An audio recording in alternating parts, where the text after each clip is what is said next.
the stream knew and protected him. It's like that episode of The Office where like Pam always live. says that she's gonna transfer a call to Michael, and then lets him say the first thing he's gonna say, and then transfers. And then Oh. transfers it. Hey, look! So we're gonna start trailer talk with some trailers relevant to a couple topics tonight, and then we're gonna play a few from our Discord recommendations, and then just a few upcoming games. That's what our trailer talk is. Yep. And then maybe see a trailer from somebody who was problematic. This is the only official trailer for UFO 50, I believe. Wait, are we watching a? This is from 2017. 2017. This trailer. Really? And why are we watching it? That sounds like a fake video game. Like it's not real.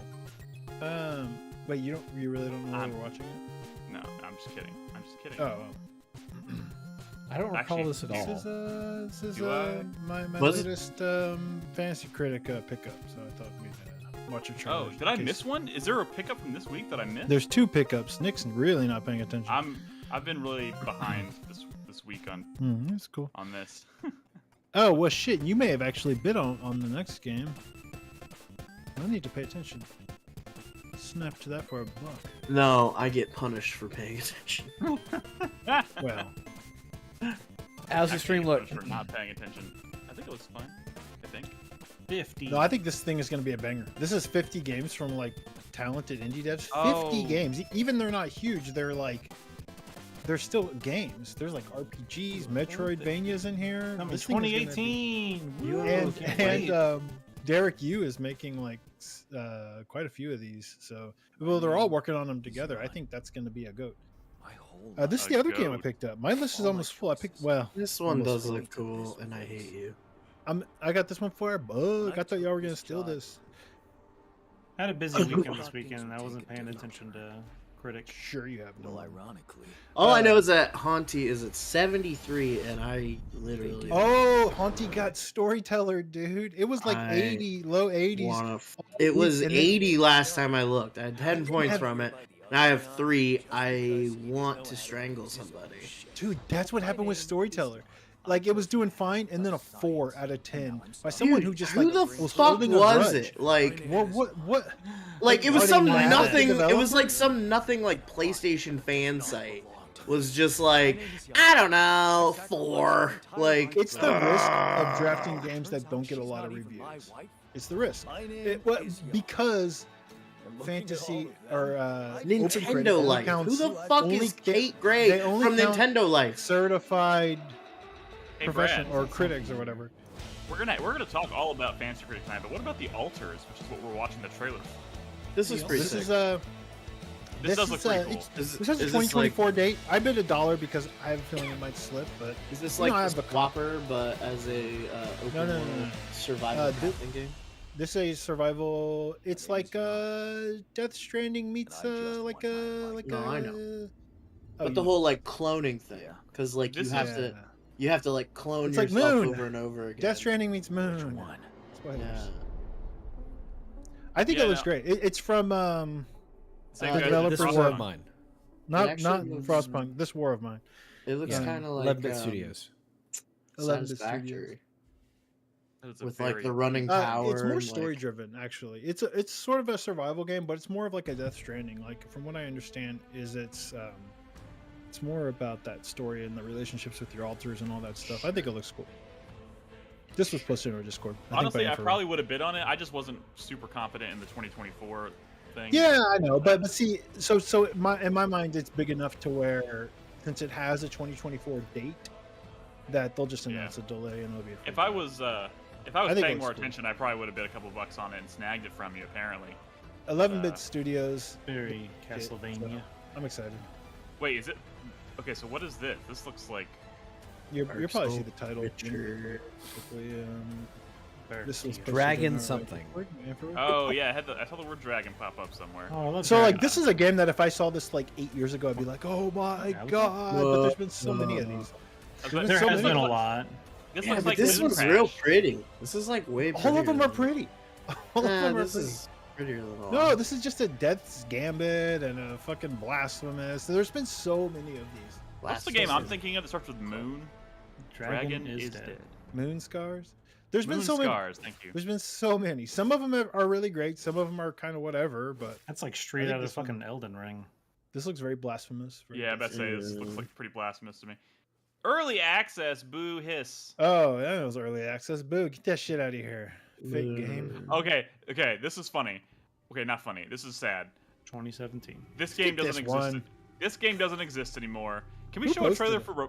Can we show a Why are trailer we watching for? a trailer for a game that doesn't exist anymore? What I know. is We it? should This be was watching. posted in our Discord. Oh, odd world. We should be watching the trailer for Replaced because that's actually coming and it looks very Where's cool, the very intro? much like this. Oh, This that is the replaced it? milkshake duck game, right? Yes. Yeah, skip this No, wait. I don't know what's going on. Explain. This game was This is the announced in like milkshake duck 2016, and it was. Oh, and then- this yeah. is that guy who, like, Last the Light. next day was on the PC showcase, being like, "I'm sorry, I don't." What was his thing? shit. I'm a Nazi. I don't know. Nazis. Is it, Yeah. Is it A long Is it night. canceled like officially? Oh, I'm sure. Replace is more of an action game, right? Wasn't this more of like a point and click? I think this I is guess we not don't fucking point and know. click, All we yeah. saw was this trailer. We never really knew, but based on what we like saw, it definitely seemed like it. But I remember Yeah, this the when last this was night. announced. Everybody was like losing their mind. Because I mean, it looked myself good. included. It looks I mean, amazing, but like, Yeah. And then 2 hours later, It's fake. Yeah. This was made in an art class. 2 hours later, the creator was like, "I don't think women should vote." Yeah, it what was something. it? It was something like that. Yeah. Fuck that guy. Just like So- the what's that Nolan's game? the Plucky Squire. Plucky put that Squire, evil just like on the me. Plucky Squire. Or skip Don't you this put shit. that It's not evil even on a me. trailer anymore. What is that? Dungeons of Blood and Dreams. Also posted by either Bolamite or Yeah, Infrared, this really. feels like a Y'all Bolamite. need to This get is up like- in our Discord thread. See, I think threads are too invisible to people. I don't like how Discord handles threads. I mean, I I, don't could like set up that. as Let's an just- actual let's make it a channel show. if you prefer. Okay. I just didn't want to like yeah. over. He was a What about like gamer. right gamer. underneath gaming or something? That's what it was. So we actually get some people in there. He hated Kind of in women. No Man's Land. This is This- weird. What the fuck? Dungeon crawler, Yeah. also compared to what's the ugly game that came out a few Kingsfield? years ago? The shooter? No, the really Yeah, ugly yeah. one. That's what I'm thinking of. I Oh, can't remember the Cruelty name. Squad. Cruelty Squad. Yeah. It's a prank. I mean, making a game look like this is just a prank. Despite what all the Cruelty Squad fans Whoa, will tell you. wait. Pause for a second. Cruelty Why is Squad. Prince of the Universe? And I also saw, I think Green Toast in chat expressed the sentiment that Replaced doesn't exist, just because It's been a it while. didn't. It's been a They're not while, showing but much of it. they're giving updates, Been and a it while. Yeah. was Are they? supposed to come out We're last not year. following Yeah. them.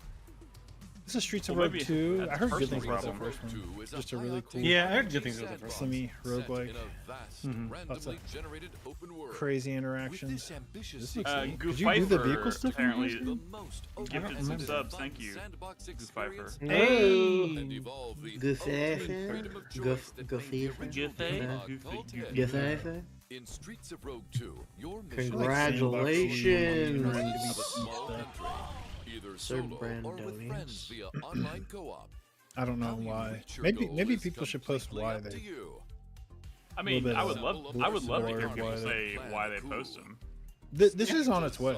But it's probably gonna launch in early access. Could this be the new chatter of the week? Everyone posts a trailer, Totally and they have to I mean- explain why, and then we have a winner. Well, the problem is From a we. diverse roster of playable character Well, I mean, classes, each with I would their like to get a own few more people in there, but we weird really traits. can't Take look a at look too at many these trailers in a week. I'll make the Yeah. change. I mean, here's the thing. Even if we don't get to all the trailers tonight, Cultist, they get added to the playlist. detective, They'll just pop up in ninja, coming weeks. Also, gorilla, The idea is that we never run out of trailers.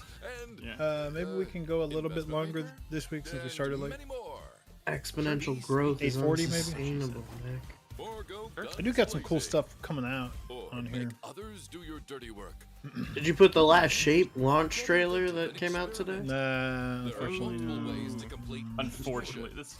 We've seen. Oh, them. no, I missed it. We did watch a Destiny trailer a couple weeks ago. So a couple weeks ago. machine guns, shrink rays. It's pretty Alright, we cool. get, how long is this? trailer? You'll all be Dang, sorry. Streets of Yeah, Rogue there's 2, cool Boxes, graphics. banana They added a peels, lot. Rat summoning ocarina. Hey. I can't see Streets of Rogue without immediately first thinking of Streets of Rage. I think that's the joke. features multiple beautiful bios. There are similar Bustling names, I cities, suppose. serene countryside. Multiple beautiful Mysterious biomes. caves, All right, guys, I'll sunlit create the islands, trailer talk channel creepy instead of a thread, graveyards. and we'll Explore reduce this confusion. But it's lovely too late for world. tonight, anyways. So Engage with its quirky I will make that inhabitants change after we finish recording. and write your Okay. own Because I can see the story. problem with having an exclusive channel Streets of to Rogue trailer 2 talk is is it might be coming hard to to Steam Early gather all Access of the later trailers this if they're year. just kind of Add spread the game throughout to a your channel. wish list. Well, as long as someone's the kind of thread was keeping like an eye that on it anyway. and just constantly adding stuff. I mean, Yeah, they're pretty easy to add. Questmaster, this is Piosh, I believe, actually. Yost? Piosh. Goofyfer says, "Is this from the same team as Happens. Graveyard Happens. Keeper?" Or I guess that's the last trailer. Didn't we watch this trailer already, or am I? I don't. Did no, we? this happen doesn't- to come across this No, on this my doesn't. own? This doesn't look familiar to me. Okay, I think What I is might up, have seen Quake this on my Ranger own. Taya in chat? Welcome, welcome, welcome. We're just watching some trailers before we record. Cool. He's got Oh, some- what? Whoa. What? Oh, this is like a dungeon. This is like a Mario Maker, but for Zelda, I think. What? Indie, What the? indie fuck? Zelda Maker. Make dungeons? That's sick.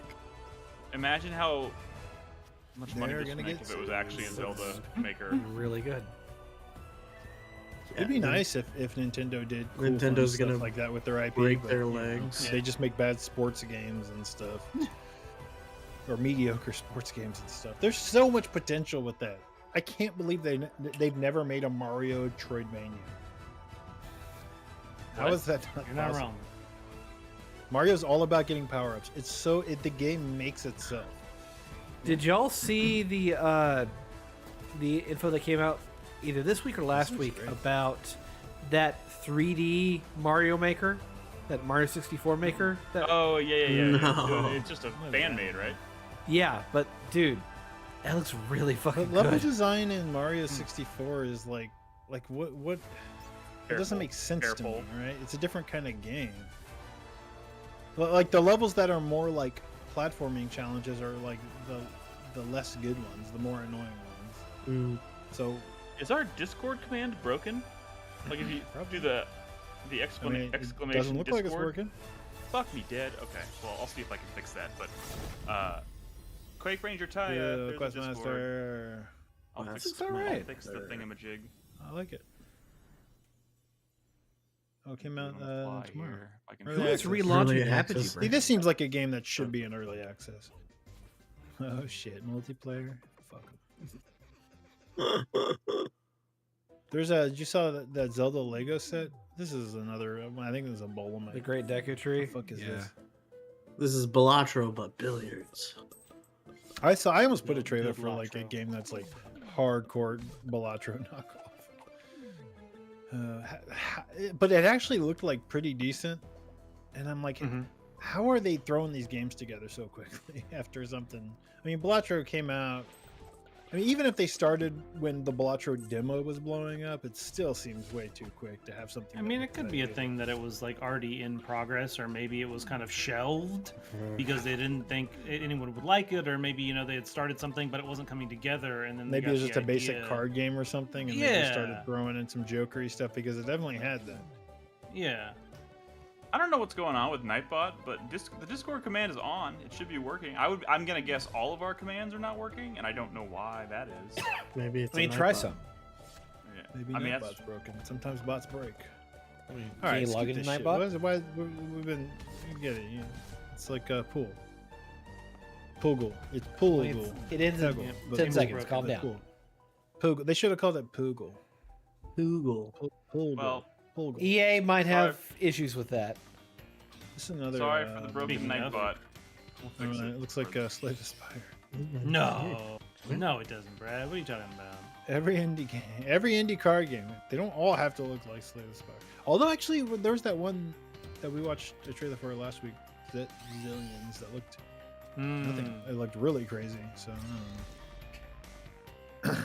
I just need someone I trust to tell me that this shit's actually legit. Otherwise, I'm always going to be skeptical of games that are for like sure. so clearly a knockoff. The problem is games like this, they kind of show very well in a trailer, but then when you start playing them, like either the balance is off or things just don't They make don't feel as sense. Yeah, snappy. Core loop may yeah, just like not work. oh yeah, the pacing of the game can be a huge difference Yeah. too. And so yeah, Slave like is- I often won't I'm definitely not the first one to jump into games like these. I wait for either see someone actually playing it or actual feedback before I'll commit my time, because these can be a time suck, and then it turns out like, oh man, this kind of goes nowhere. Wall Carl's asked Brad if he's heard of a Slay the Spire ripoff called Yohane. Is that No, I don't think so. Yohane? But I have Yohane? seen millions That's of. how I would probably pronounce that, builders. knowing nothing about it. Slay the Spire is the Hades 2 of deck builders, and when that comes out, like, it's just gonna kill every indie studio that releases a game that month, just like Hades 2 did this month. Yeah. What is this shit? This is I put this Star one Wars in for Christmas. Hunters. Yeah, I watched this trailer. What is this one? This is that It's like Overwatch, right? it's that like hero arena brawler I mean, that's that only on sounds like- cell phones and Switch for some reason. What? Oh, Yeah. It was on phones. I wouldn't have put a phone game. like on like here. at the end they show the App Store, the iOS store, and then like the Nintendo Switch logo. Question. You know why when is it trailers only on look phones? especially Like trailery? it looks like a phone game. Well, why? Oh, Why yeah. is this only on phones? Why don't they just make this for? I don't know. Like I'm kind of interested. Like I kind of want to try it. It's on phones right yeah. now because Skip. you No, don't skip. Everybody has a phone. Yeah, it's very Probably because it wouldn't really Raid be fair to allow people on phones to Raid play people on PC, Shadows so of instead Empire of trying to Legends. keep them separate, they just don't let anyone on PC or consoles play it. Switch is basically a phone, so. It's a winning strategy. Yeah, I mean, which is a shame because I feel like, this, if, yeah, I don't know. Can I say it? I will also it say, was, to Battlefront. Sonji's point, I think people are more willing to drop a few bucks here and there on a mobile game than they are on like a console game. It seems like people are like, just whatever. Like, oftentimes like the kind of payment system's already set up on your phone. Yeah. And it's super quick to be just like, yeah, sure, why not? Versus on like consoles, it's like a little more involved. You have to like connect your credit card and shit. There's like a market of people who only play phone games, and like the idea of like microtransactions is like so much more tolerated amongst that audience, I imagine. Like, so I kind of get like, I don't know. Star Wars Hunters doesn't look good, but it looks like it could have been good, or maybe could be good. I Venture don't to know. the Vile it came out this week or last week. I heard. All Shut I can up. think about, is that character. Venture to the Here we Vile. go. Oh, shut up! This looks sick. They, All right, oh, I put this on here. To the multiplayer mode trailer. This looks so cool. it actually does. trailer, I believe. So- They have a 3-person narrative campaign. They have 3-player co-op missions outside of that campaign, and then they also have a 6v6 like competitive multiplayer. Which I mean, how long is that gonna last? But like, Not long, still, probably. it looks cool. I don't know. has If a it's cool, it might. Three-player. It has a campaign. 3-player campaign outside of the single-player campaign. Yeah. But Four-player what, or bust. what is this game? Is like PVE the main? Yeah. cog here.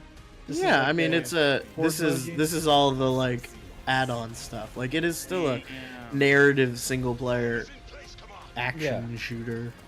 I feel like we haven't seen. Wait, like, a no. ton So of you didn't answer my question. I mean, you just gave me the opposite answer. This is a What? single-player game first, or a? Yes. It's a single-player game Single-player first. game first. This is like, you know how Portal 2 has like a single-player campaign and then has a multiplayer Yeah, campaign yes. that's But a separate thing?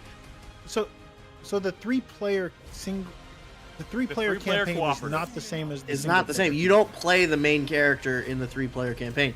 It's like Okay. like if you watch the trailer, that's like the setup where he's like, I'm going to go fucking take out this thing, and the guy's like, okay, I can give you 3 Space Marines. So like when you're playing the 3-player campaign, you're playing like your custom like make a character, and then when you play the single-player campaign, you're playing that guy who's Okay, cool. fucking Hey, Titus or whatever. I counterpicked to this. Is that bad? What are people saying? Yeah, about you're this? gonna get fucked, dude. This is gonna be awesome. Saber Interactive has never shipped a game over. Dude, a this is 72. the one. This is the one. This This is is the their one? step up. Like Skip this this is their shit. glow up. Skip this shit. This is Zenless Zone Zero.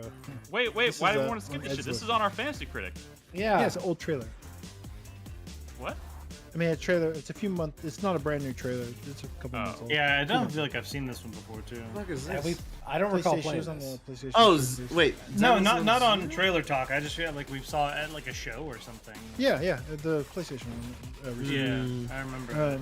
I wanted to post it because it's on a list and kind of we really haven't really said much at all about it. It's on Well, it didn't Edgeless. Chris Davis counterpicked it. This is the new Genshin Impact, but it's got this art style.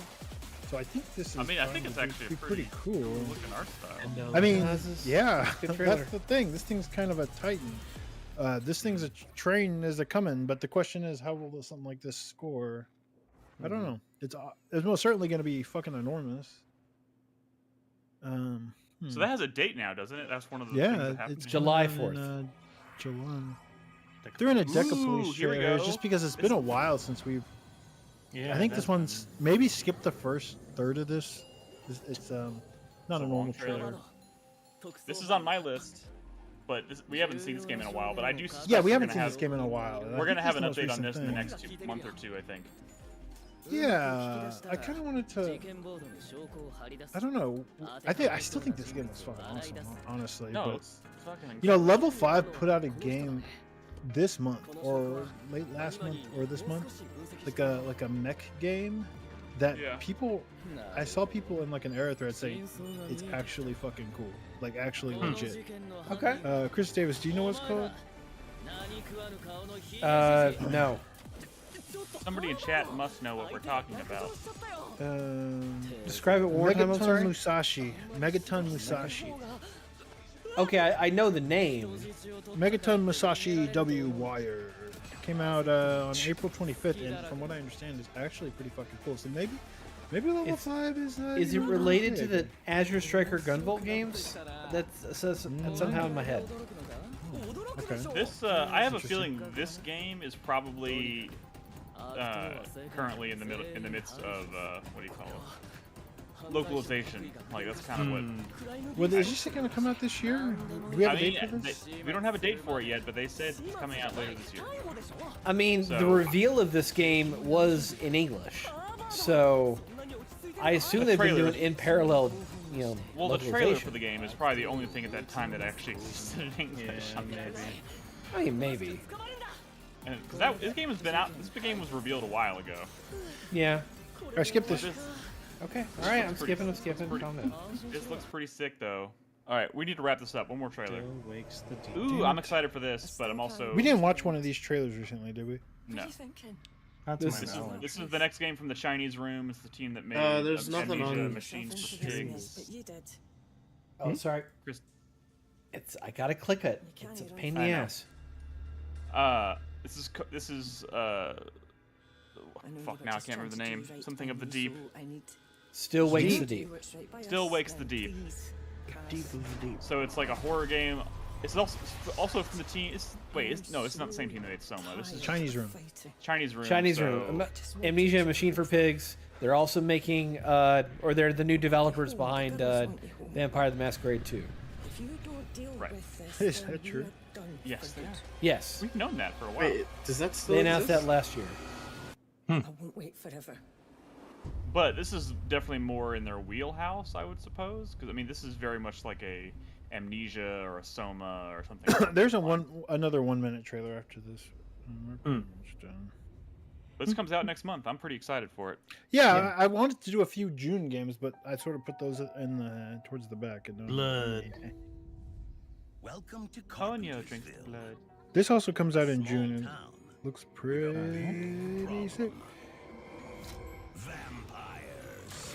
More I'm vampires. talking Vampire slayers here. Wait, more what? openly about games that I think are cool because I got one spot open. on my Becky the list. Vampire Slayer. Are you fucking kidding Legally me? There's a- distinct Becky. Are you fucking kidding me right now? Your weapons, skills, You have to play it, Nick. inspiration I do. The pencil is mightier than the sword, but not as mighty as a cherry bomb. What the? Use your wit and cunning to solve puzzles and unravel the dark mysteries of Carpentersville.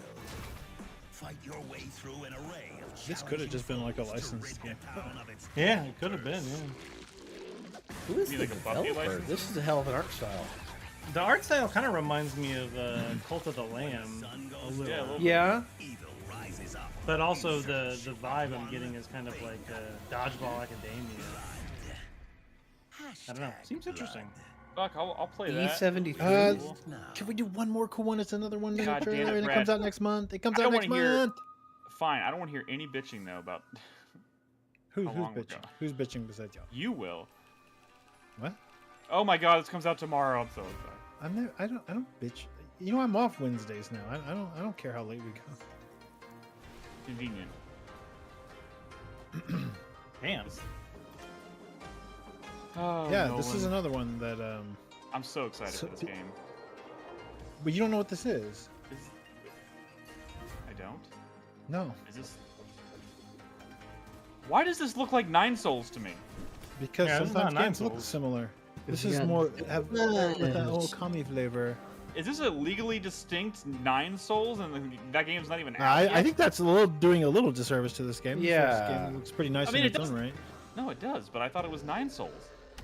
I know they have a similar vibe.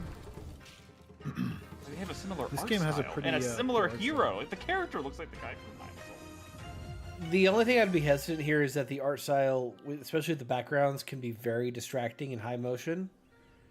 What have you played the demo? No, I'm just saying from the footage Oh, we've seen. I thought every trailer talk you were gonna pick a game to destroy the developer's heart. You know, like last What? week it was No. Apes. You're like, I played this game. Oh, you can turn it off. You can stop. You can stop. This also has a date though. I'm excited. No, Um, this looks so sick. Tactical Breach Wizards. I think this is August. I've been waiting for It's that okay. game for a while. We'll Okay. bring this one back All next week. No, what was it? Capes came out. I think it got pretty good reviews. It was all right. It did. Yeah, it didn't get like a 52 like you made it sound. After I mean, it wasn't for me. I played a demo that was a year and a half which is old. weirdly mean. Like you gave Haunty a 4 out of 10 for no reason. I don't even know what Don't- fucking Haunty is. Don't take the bait. Isn't that weirdly mean though, Crispy? This is how we felt about the GameSpot gave Storyteller a 4 out of 10. At that point, you have like a grudge against that game. I'm gonna be honest, Brad. I don't feel like you have any room to talk about being weirdly mean. What? I feel like you are a weirdly mean the person sometimes. I don't know why. Like, yeah, like it does make me question. Like, what? Like, I don't know.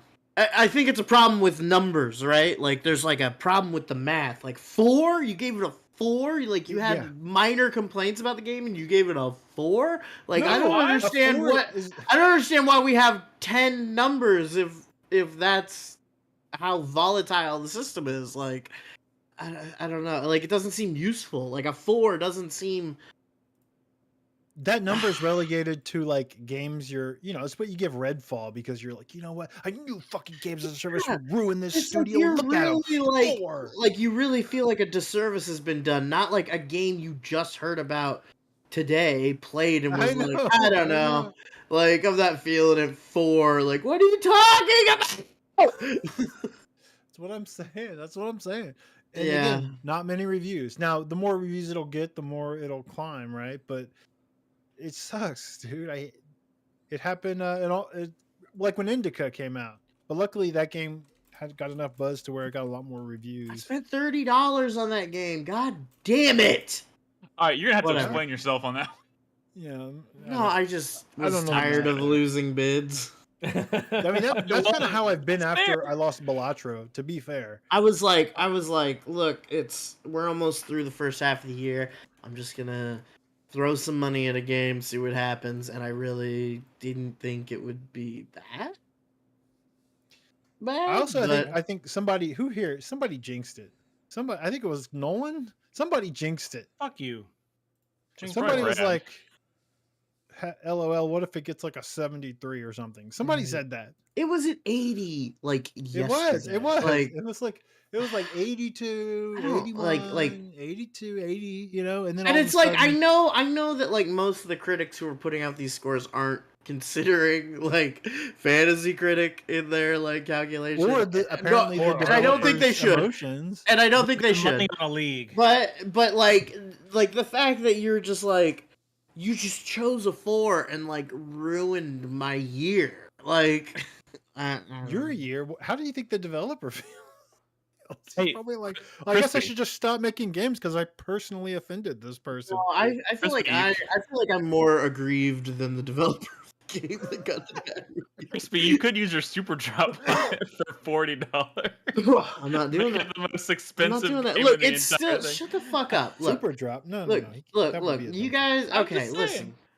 If he feels really It'll listen. probably- But- My year has been fucked from minute one. Okay, like I accept that, but like, you know, you guys just keep fucking laughing, just keep I'm not laughing. leering at me. I feel and really bad about Haunty, although I am weirdly mean. So fuck you. you are weirdly mean the person. Yeah, whatever. I got, you know, pretty soon you guys will have your lists filled out, and then I'll have the whole back half of the year to play on my own. I don't need you. It'll just be a buffet where everything is $1. A buffet like Disco Elysium, the new Disco, like $1. like 2024's Disco Elysium is gonna come out in November. I'm gonna buy it for $1, and you're all gonna be like, God damn, what a play, Remember, though, what if you want to gamesmanship. buy a super drop, it's $40. So save. I'm not- Save $40. All right, are y'all ready to go? Yes. Yes. I am. I'm recording. Sound test. I've Test, been test, recording. yet. Yeah, good. You good, Chris Davis? Testing 1 2. Test test test. Yes, I am. Crispy, I'm you recording? I've been recording. I'm so good. good? No. All right. Then let's start with a roll call, starting with Brad, Hello. Nolan, Hey, it's Nolan, and I'm doing a roll call. Crispy, What? the- Hello. and Christopher No. Davis. Shit. I'm What? also here. What? Sorry. Wait, Nothing. oh my No, god. I'm sorry. No. I'm sorry. Keep going. Are you? I'm playing Lorelei in the Laser Eyes. I'm sorry. What does that have to do with it? We know. We're about to I'll podcast explain. about it. I'll explain. I'll explain Oh, what we get. okay. Do you need to Fair go enough. explain to your roommate what just happened? 'Cause I feel like everybody in No, your building no. probably knows. No, I just fucked up a puzzle and that, But All you're right, no, I'm currently sorry. playing. I'm currently Lorelei. playing it and I fucked up like Chris right Davis. now. because I was too busy talking to you guys about my $30 Haunty bid that got me 3 points. I hate life. Chris Davis. Yes. Is that it? Is that your roll call? I did it, and then Crispy immediately interrupted. Like, I'm sorry. To a very I'm nice so angle. sorry. Hey, this just in: IGN corroborates reports from Aesthetic Gamer 1 that Resident Evil Yes. 0 and Code Veronica are We're currently gonna in talk about it, development at Brad. Capcom. We're gonna talk Brad. about it. What? Wait. Is that not new news? No, that was No. they corroborated that like a day ago. The IGN Yeah, part, Brad, catch Yes. up. yes. dude. That's incredibly exciting. Let's talk about it on the podcast. Which starts right now. Listen, I'm We- flicking all of y'all right now. I just found out about the corporation. You say I'm fucking all of y'all? I'm flicking all of y'all through the Oh, fucking internet. flicking. Oh, okay. Oh my god, this podcast. Uh, I don't know. I don't know how it's gonna go. Let's find out though. Hey everyone, welcome to 4Player Podcast. This is episode 796. It is May 28th, 2024. I'm your host, Nick Henderson, joined tonight by Brad Simons, Hello. Nolan Hedstrom, Hey, how's it going, everybody? Christopher Guthridge, hello. and Christopher Davis. Good evening, everyone. Video games. We're here to talk about video games. There's so much to talk about tonight. It's been an exciting week. It's been kind of an exciting month, especially in the world of indie video games. And we're on the cusp of June, which is, you know, historically speaking, a pretty exciting month for the industry. We got Summer Game Fest coming up here pretty soon, which means rumors are starting to swirl about announcements and whatnot. So we're going to talk about a few of those things tonight. But first, we got video games to talk about. We're going to talk about Hellblade 2. We're going to talk about Lorelei and the Laser Eyes. There's cool stuff abound. But before we get into that, I want to remind everybody, if you're not in our Discord, so let's just say you've been listening to our show, or you haven't, maybe you watched us on YouTube like years and years and years ago, and you found your way back, and you're in our chat right now, like, oh my god, they're still going. You should know that we have a Discord that you should be a part of at discord.gg/4player. Go there and join. But that's neither here nor there. How are y'all doing this evening? Not great. You know, I was chastised for missing game news, and then Well, here's retroactively not knowing I should wait till the thing I thought was breaking for the podcast, which I was supposed to assume that y'all already knew. No, Brad. No. See, I think we should lead with Resident Evil. We can. We'll get. I'm fine with that if you want to do that. You know, this is not. I don't want to air our dirty laundry here on a live podcast. Let's just avoid that conversation. Move Especially right past yours it. because it smells bad. So Mine's smelly. whatever. All I right, sweat too fine. much. I normally like to start with impressions, but if you're super excited to talk about this Resident Evil news, which was on the docket, No. I want to talk about deodorant. Do y'all wear deodorant or antiperspirant? Someone told me the other day that I said I wore antiperspirant, like the white bar, and they said, "Dude, Oh, I don't. you're not supposed to wear that because it gave you cancer or some shit." And I'm like, "How was I What? supposed to know that?" Yeah, I wasn't supposed to use aluminum. it. It's not so Antiperspirant? much that it'll give you cancer, more so it just kind of messes up your clothes and stuff. And I don't know Wait, about the no, it cancer. It's like antiperspirant keeps you from sweating. right? Correct. It's like bad for you. Yeah. It like plugs up. It plugs up your sweats. Yeah. Is that it defeats the purpose of. Then of why do they sell so much of it in stores? Why do they Okay, cigarettes? I and feel like we alcohol? have to have a really important conversation about commercialism and capitalism at this point, because that's just cigarettes the- are behind the Brad, counter. the They reason can't sell is products that are bad for you. the reason is there are certain times where people don't want to be seen sweating, be that a job interview or something like that, blah blah blah. Whereas a day-to-day basis, you probably should just wear deodorant.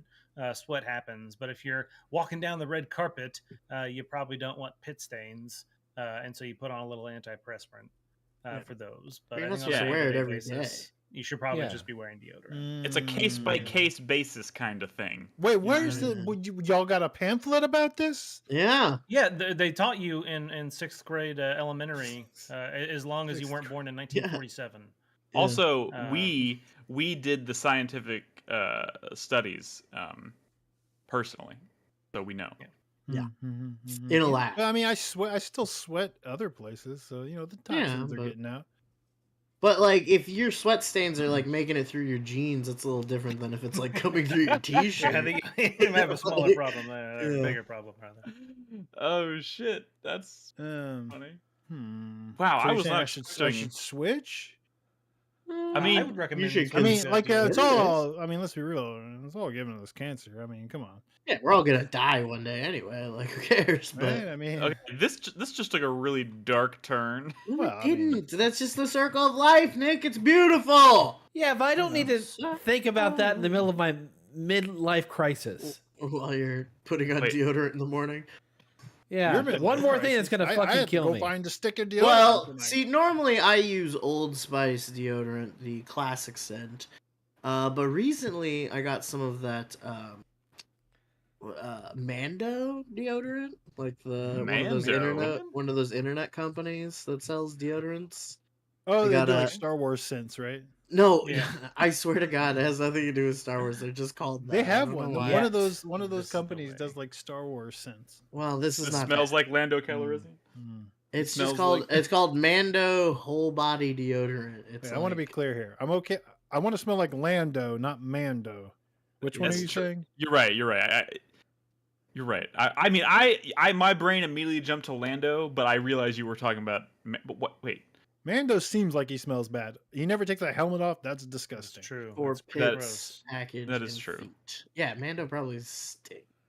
Yeah. Probably reeks. Baby Grogu, like Baby Yoda, probably fucking reeks. I mean, I don't know Yeah. why, but I just think He's Yodas constantly are probably. pooping in that little diaper of his. I think Yodas are probably just naturally like really musty smelling. I mean, they never show him changing him in the show. Can we back up for a sense. second? We're not calling them Yodas, are we? Like that's not their. Oh, Yeah. what are we species. supposed Might to as call well. them? Oh yeah, what are they called, Nick?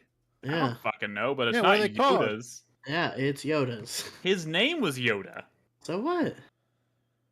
You're telling me he's Yoda? His name was Yoda, and he's also of the Yoda Do you want me to people? like make up a name for him? Like I'm not No, fucking that- George Lucas. There's a Star Wars wiki out there that probably has the answer.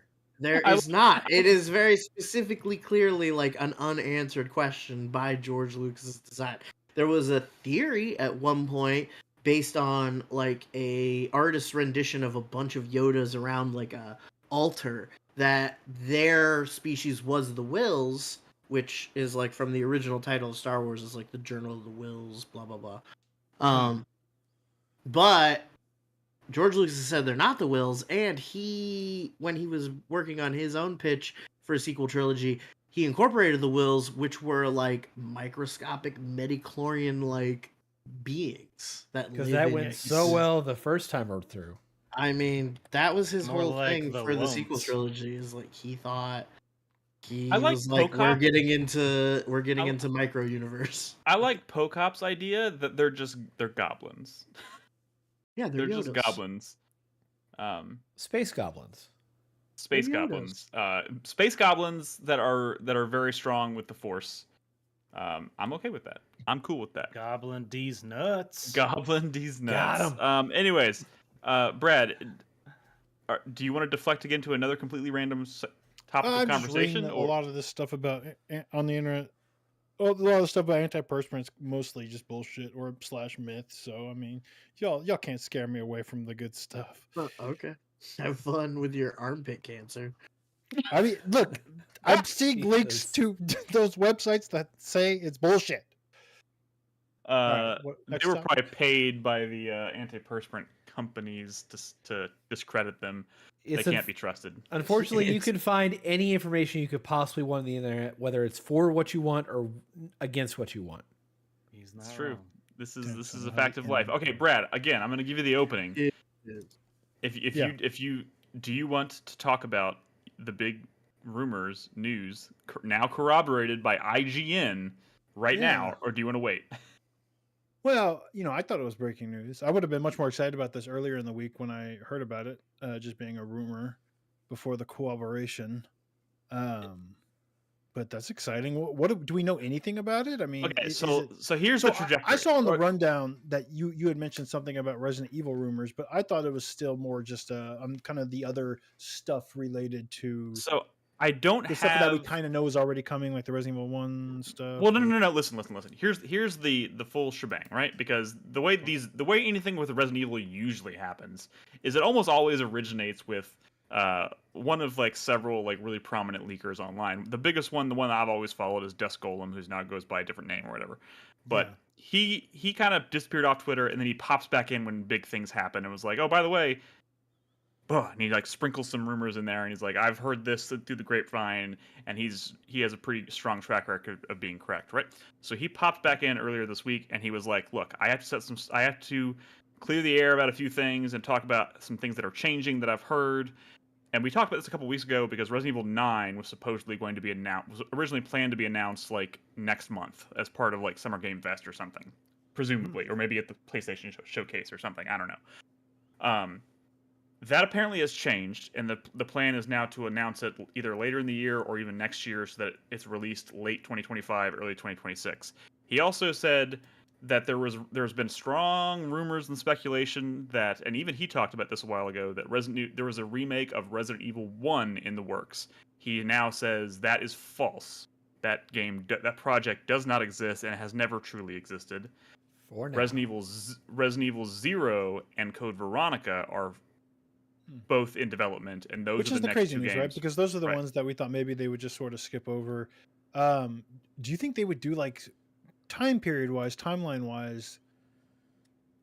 Are those like even remotely near each other? Would they just try to like lump those into one mega game? Is my No, question. no. They're completely disconnected. Because I mean, one's a prequel and one's a I don't sequel. see them, given the way Resident Evil 3 performed critically, sales wise.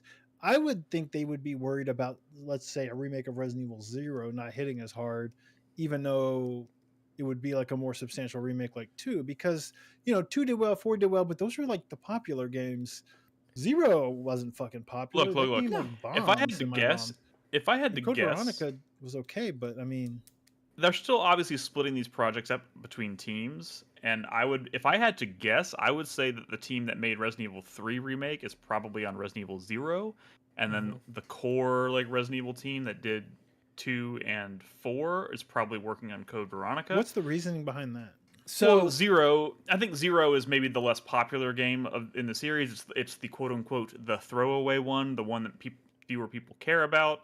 Especially when you're comparing it to something like Code Veronica. So no, I don't think so. So here's my thinking here, is that with Code Veronica specifically and how they set up Wesker in 4, I think the idea is that they're using Code Veronica to be like the build up towards Chris Redfield's relationship with Wesker in Resident Evil 5.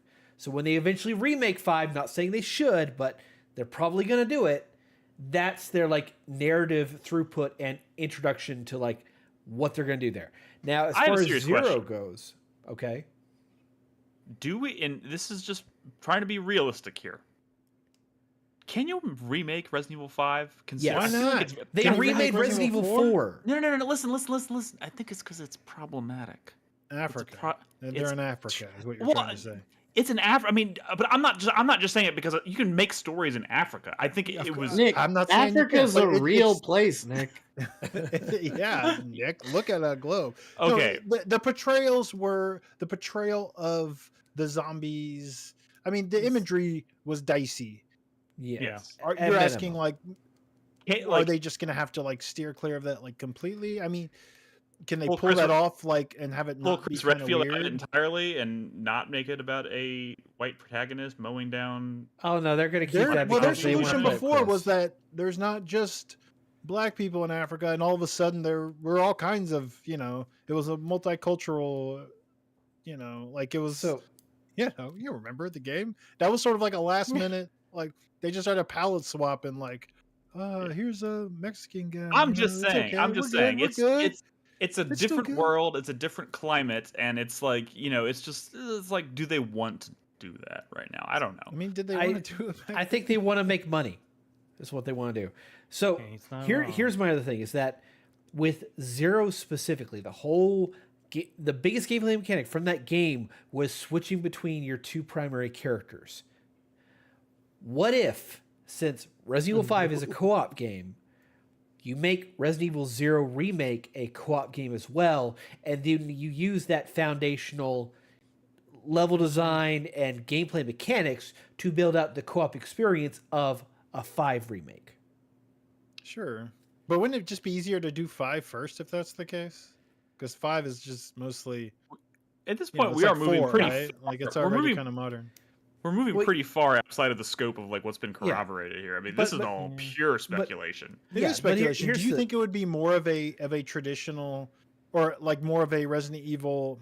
How should I say this? Do you think maybe these remakes are not quite as modern as like Resident Evil 2 make? No, I think they set the bar, and I don't think they can shoot below the bar intentionally, because people are gonna be like, "What is this shit?" Because you know what I mean. You're just gonna if you're not gonna shoot for the fences with these remakes like you've done with all the ones prior. I'm thinking more like I'm thinking more like the remember the Zelda game that came out, the remake of Link, not Link's Awakening, Past, but Link's Awakening. Like, what if they took these projects to maybe do a more traditional game, but with like a cool new art style, right? Kind of like Link's Awakening, like a way they can make a less expensive and ambitious remake, but still have it like a lot of quality alive. Throw out a cool new art style, like really make it pretty. Hire like a developer who's good at some shit like that. I mean, that way they're not investing so much money on the Resident Evil games that did not sell nearly as well. I don't think Capcom really wants to outsource anymore. I think they want to keep all their stuff internal as much as they can. And going back to your earlier question about why remake 5 after 0 and Code Veronica, like, again, I think you use 0 as the experimental playground for getting these mechanics down right, so you have a tight, compacted level design, and then you just build that up for 5, which is a much grander scale by comparison. Sure. I mean, sure. Yeah. But except, look, I mean, I think we keep. I hate to break it to you, but like Resident Evil 2 and Resident Evil 4, I think the harder remake is going to be remaking Code Veronica, not 5. Look, 5 is mostly made. Dude, I think It's already a modern game. It's a modern game. You have to complete. I'm sorry, Nick. What do you want me? What do you want me to say? What do you mean? I think you're ignoring. I mean, people like Code Veronica a lot, and I think people I agree with you. But with Resident Evil 4, they were just like remaking like assets in these environments. They were changing up the environments a little bit, but they were remaking assets like scale wise, like scope wise. It wasn't as crazy as of a remake as I think 2 was, which was going from a game that like doesn't even remotely, like Resident Evil 4 remake almost seems like a game you could like hit the button and look at what it used to look like. I know it literally wasn't that, but like that would be impossible for something like Resident Evil 2. Those are like completely different genres almost. They were remaking a game that was already fully playable, like a 3D, like modern feeling game. Which is why Code Veronica, that's a lot of work to envision that game, which was already a pretty big classic Resident Evil game, but in like a complete 3D space with 3D level design and 3D like set PC stuff. Resident Evil 4 was kind of working with Legos that already existed a little bit. I'm not trying to like take from that project a little bit, but I look back at them and I still think that Resident Evil 2 is like the much more impressive effort than Resident Evil 4 was. As much as I liked Resident Evil 4, I still think going from 2 to 2 was like whoa. And that's why I'm saying 5 seems like the easier project, controversy aside, and that's a co-op game. That's the game where you're like, all right, the game doesn't really make itself, but it's more of a redo all these assets, get a little funky with the level design. It's already a co-op game. Then once they got the co-op game, but again, they're comfortable with the game that was already designed as co-op, then they say, oh, we could probably do that with Code Veronica. But we're getting ahead of ourselves because as far as we know right now, the Resident Evil 5 remake doesn't even exist yet. So that's true. We're getting ahead of ourselves. Right now, Zero and Code Veronica are the focuses, are the main projects. You also have to remember that Capcom's whole development cycles with their engines are essentially in trilogy in design. And right now they're coming to the end of their trilogy of their open world games with Resident Evil 9, which is rumored to be fully open world. Open world? Yes. Wait, why were you what games trilogy? are you talking about 7, 8, and 9 being like No. Their open world trilogy is Monster Hunter World, Dragon's Dogma 2, and Resident Evil 9. But this wasn't from who said this? It wasn't Capcom. I think it was Jason Schreier that said it. I think it's a lot of speculation coming from the kinds of projects they've been doing, what they've been doing specifically with that engine, which is the same engine they're building Resident Evil 9 in. But the point is, we're not going to find out about Resident Evil 9 concretely for a while now. So I don't know what that means for like next month, because they were apparently already on the cusp of announcing it, and now I feel like they've yanked it. If this is true, they've yanked it out of the lineup for Summer Game Fest or whatever show it was at, and now people are probably scrambling to fill that hole with something. We know what the answer is. We already, it's Monster Hunter Wilds. Wilds. I think presumably that was already going to be shown. What I'm saying is you pull Resident Evil 9 out of a lineup, suddenly you have a gaping hole where there was going to be this huge game reveal, and now you got to find something as exciting. Pragmata. But like we've seen Pragmata. I mean, we haven't seen gameplay of it really, but you know what I mean. Resident Evil 9 is a game that is a complete unknown quantity in any official capacity, and to not have that shown next month is probably it's a bit of a hit, but who knows? We'll have to wait and see. I think they will be just fine showing off Pragmata and Kinitsugami and Monster Hunter Wilds. Like, I think that's great. That's a triple threat right there, man. It is, but it was a quadruple threat before. With you know, like if you suddenly take Resident Evil 9 out of the equation, you either don't replace it with anything, and you suddenly have less to show, or you have to find something that's as exciting to replace it with. I'm not even talking about Capcom specifically. I'm talking about wherever they were going to show it, whether it's at Xbox's showcase or PlayStation showcase, whatever the fuck it was going to be. I know what you replace it with, Nick. You replace it with Astro Bot.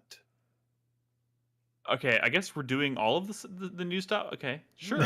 We're in the news. Might as well. Yeah, I mean, you could. Astro Bot has been pretty. I mean, at this point, people are talking about this new Astro Bot project at this point as if it already exists. They're like, "What's it gonna be?" Like everybody's pretty confident that sometime within the next 15 days. And speculation before, obviously. I mean, that's why I bid on it earlier this year. Is it more just like kind of cooperation, or it really is people? Oh, well, even the developer posted. Yeah, they tweeted. Astro Bot on Twitter. Team Asobi tweeted. Yeah. So it's coming. It's like 99% sure it's coming at this point. That's why I want to talk about it. Like, okay, that's why I wanted to talk about it as well. I have one concern with it, which is that it would be a PSVR 2 exclusive. Yeah, no, there's no way. Listen. Incredibly stupid though. Okay, listen. It would be, but I wouldn't put it past them. Wario64 tweeted this. I don't know. I don't remember what Wario64's source was on this, but he seems the rumor. Something. The rumor is that it is not VR, or at least it's not like. Well, it says it is not a game that requires VR to play. Like that's pretty much. It's not a game that is. My hope is that it has some VR functionality in it because I think it'd be really cool to have both. Yeah. But the question right now is like, is this going to be a tech demo for something else, or kind of like a smaller thing, or are they finally getting to do? Are they finally getting to do like a full blown like Mario size? So the thing is, it's purportedly been in development for quite some time, right? Since 2020 in theory. Presumably, right? When the PS5 launched, or was the PS5 in 2021? Either way, it's been quite some time. And when Sony shut down Japan studio, kind of the people that they didn't let go, they kind of moved over to Asobi. So like.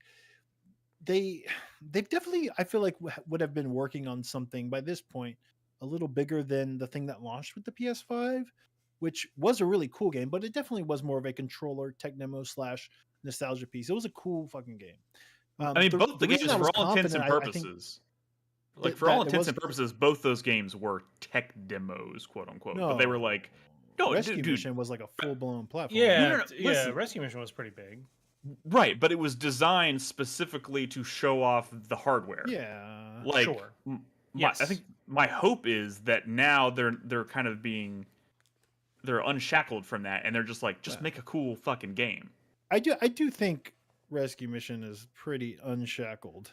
I mean, it was on my top 10 that year. I certainly considered a full game, but it was. It also didn't launch with the PSVR 2. That came later. Yeah.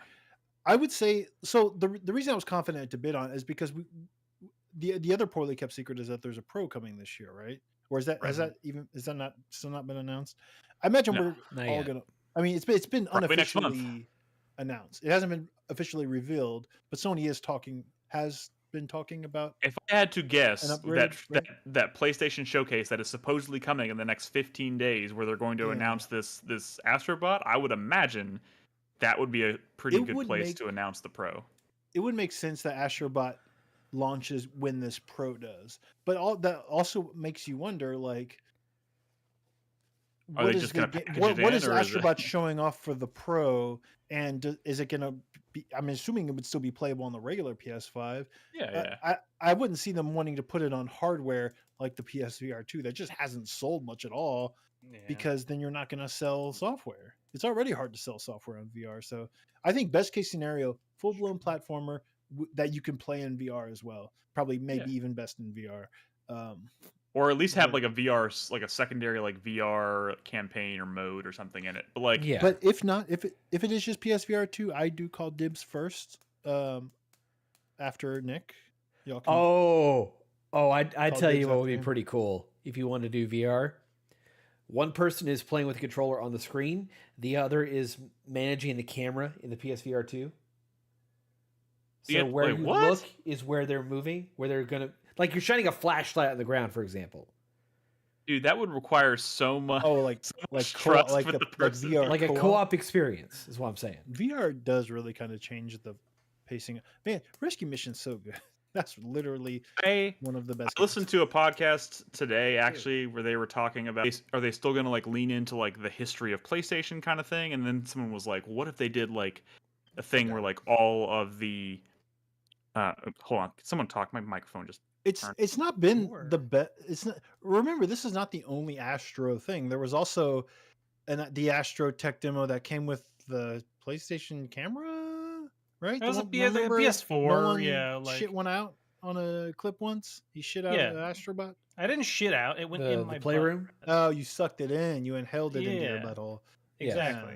Yeah. No, yeah, That was that for- was showing off the PS4's like hardware and stuff like that. Yeah, Yes, Playroom. with also Playroom, but with the Playroom. Sorry about showing that. off the the Astro's light bar Playroom, on the that's PS4 control. Yeah, it was just that was more tech demo-y than Sorry, Restoration for sure. Let me finish this thought real quick. Sorry, my headphones just turned off again. I don't know why the fuck they keep doing that. But anyways, the idea that I heard that I thought sounded really cool was like if they want to like lean into the history of PlayStation thing, but on a bigger scale, it's like instead of making like themed worlds that are like desert or ocean or whatever, they make like each world is like a PlayStation IP.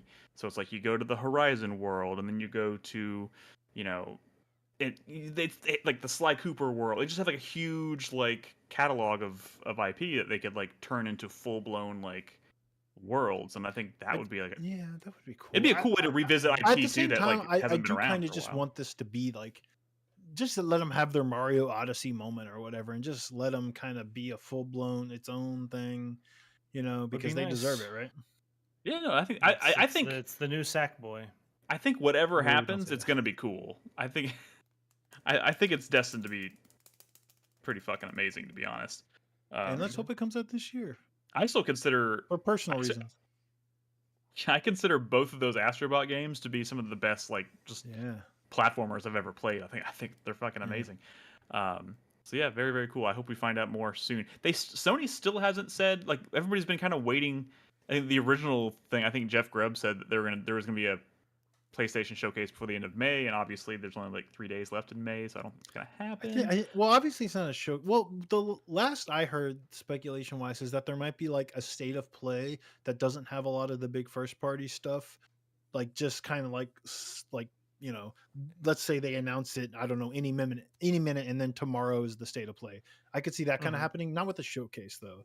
And if the Astrobot thing is, supposedly quote unquote 15 days or whatever, that would kind of line up with it being that E3 I week. think Or Astro the Bot actual definitely. PlayStation showcase, maybe where they reveal hardware and stuff. That would be a Yeah. part of that, I because that's think where you're there's- going to see most of the first party stuff. The smarter play for Sony is to announce a proper showcase after the Summer Games Fest cycle's done, so they can own the whole Yeah. news cycle. I don't think Sony's worried about. I don't think attention.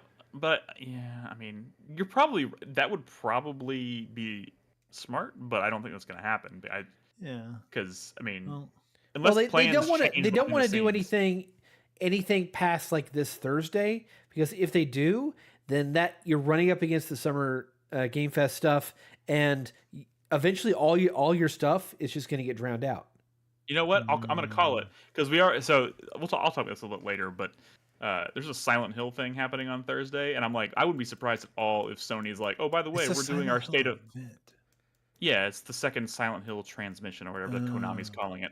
But I could see Sony tomorrow being like, "Hey, by the way, there's a state of play on Thursday." Like Because I'd be like, "Oh, right before, maybe like Yeah. right before, and then they have a Silent Hill trailer, and then the Silent Hill thing. Huh? I could see possibly. that. But anyways, that's neither here nor there. Let's shift gears. Let's get to it. I want to get some impressions done in this first It segment is here. exciting. This quote unquote key 3 week. Do y'all have one big? Can maybe y'all say one big? I know you said maybe you wanted to do some speculation. Maybe we can name one big like A dream project that we think is realistic to expect, or maybe? just something we hope to see that we haven't seen in a long time. Anybody got something off the top of their head? E3 hype. I want to hype? see Monster Hunter Wilds. Yes. I mean, I think that's a pretty big much a one. guarantee at this point, right? But we'll see it, of course. I mean, I think they said I would like to see Dragon Age. It's also Dragon Age should be good. some of the most recent rumors have said that game is still coming this year, maybe. that could be a holiday. Remember, there was that Yeah. leaked gameplay snippet that was like 8 seconds long, and it was not the Dragon Age that we know and love, which morphed a little bit over the years, but it just looked like an action game, which is, I don't know, we'll see. It's exciting because I feel like it really is really, this is your last chance, BioWare, because if they fuck this up, you might as well. I mean, they're just they've hurt us too Well, many they have times. Mass Effect coming, like that. No, like that. but no, but they, yeah, They have Mass Effect love, but I'm saying they've already let us down with Mass Effect. This is the last bit of goodwill. I'm they saying have to cash if in Dragon on. Age is a flop, then we have no reason to care about this upcoming Mass Effect because BioWare is shit now. You don't get 3 disasters.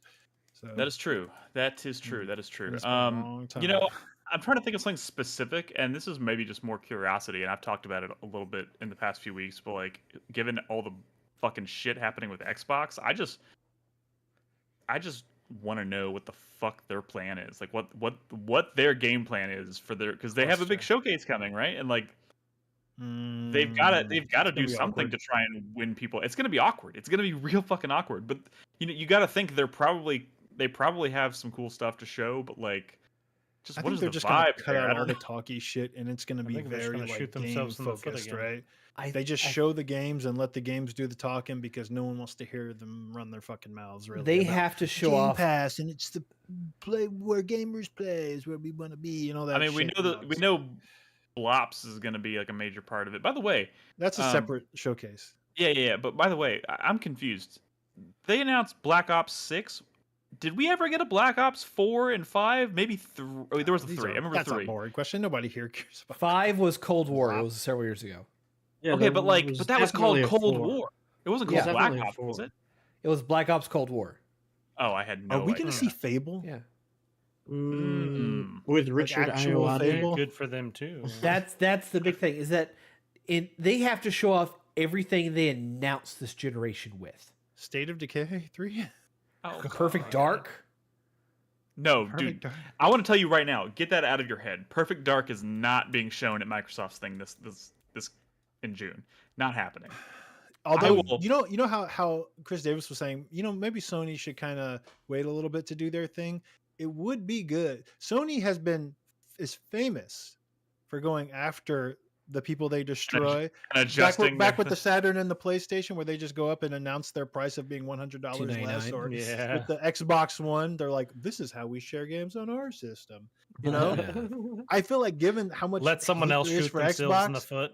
Yeah. yes, it would be perfect to like wait to see what they do and then kind of respond adjust to accordingly.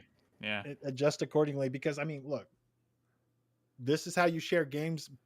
Like basically killed that. They still haven't Yeah. recovered from that moment. They're still Yeah. struggling. So yeah, and they also killed Brutal. Sega, so. It was brutal.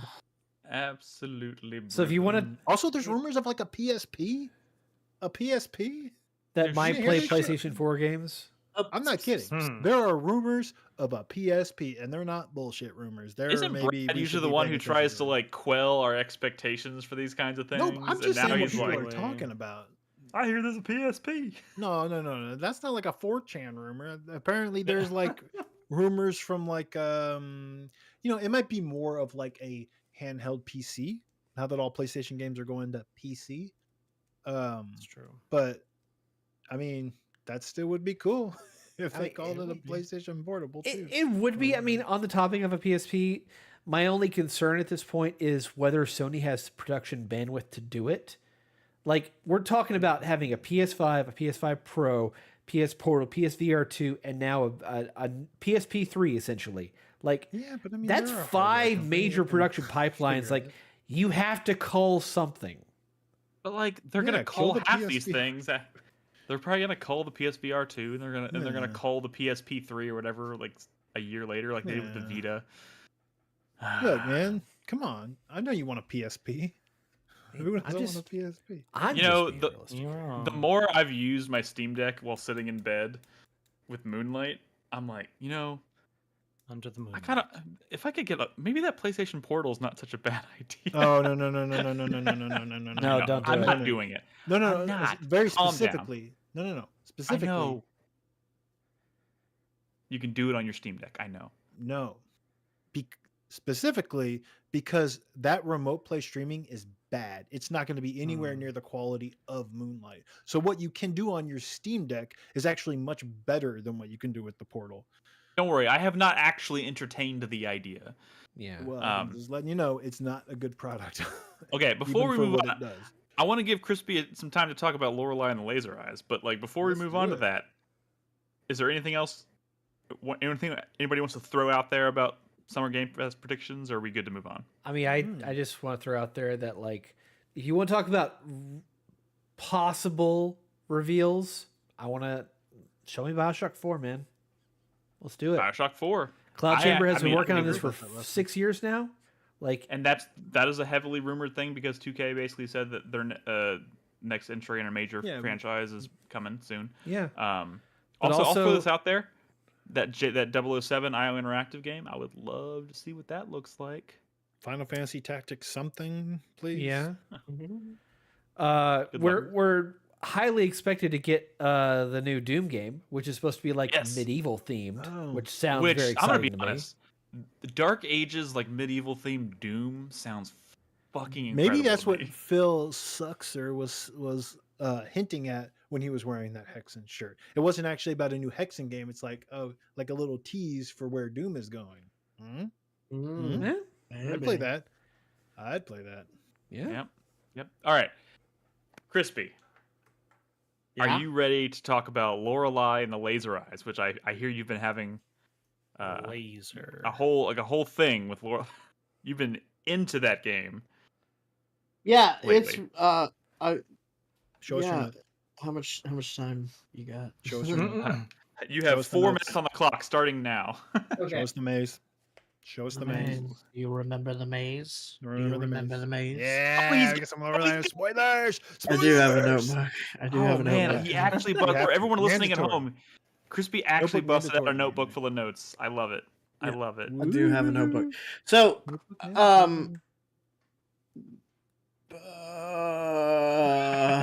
You barely break it down. what So do who is I? the Laser Eyes? So that little outburst I had before the podcast, Yes. where I was like, no, I was doing one of these puzzles that you see on screen right now, and it's actually the first time I fucked one of these up. And these puzzles are like, you get it right or game over. Like, Oh shit. yeah, and you have to go back to whatever your last save was. Because there's a certain, so like, okay. So before I started playing this game, I saw a description on Twitter that basically they were like, "Oh yeah, this game is Resident Evil but with math instead of zombies." With what instead of with zombies? math instead of zombies. God, that sounds awful. And that's a bit reductive, but it's not like it. Yeah, it kind of is that. That's fascinating to me. Yeah. God, I don't even know where to start with this because I don't even know what the fuck's going on. I feel like we need to jumpstart Crispy's brain. So the premise from what I can tell, the premise is that you are this lady whose name is Lorelei Weiss, and she is she's an artist and a like computer engineer. Her big like claim to fame early in her art career was that she made these like really complicated puzzle boxes. And then like later on she starts getting into like computers and electronics and like ends up building like a supercomputer. And you are invited to this hotel by another artist, like an older gentleman named Lorenzo Nero. Or Lorenzo Nero. I can't remember. There's a Renzo and there's a Lorenzo. It's confusing. Yeah. And he's another, like, he's a real like avant-garde, like batshit psycho kind of man. Like they talk a lot about like his art philosophies, and like he gets to this point, like his whole thing is about like interaction with art and like how art interacts with audiences, and he thinks that like audiences interacting with art like cheapens it, and he like describes his perfect movie as being like a movie that's shown in a black box with like nobody in it, and like the projectionist is led into the room to start the machine and then given ample time to leave before the movie actually starts playing. So like just to give you an idea of where his head's at. That's fucked up. He invites Lorelei to this hotel in Europe somewhere to participate in an art project that he thinks that they're going to make something that is so profound that it's going to destroy like society and capitalism. Like, really kind of fucking wild. But then as you get deeper into it, there's like a supernatural element to it. There's like a cult element to it. The whole game is very not like dreamlike. It's like you're not like it doesn't feel like you're in the real world. You're in like a weird dreamlike recreation of events that have already happened or will happen. Um, I don't know if you guys remember.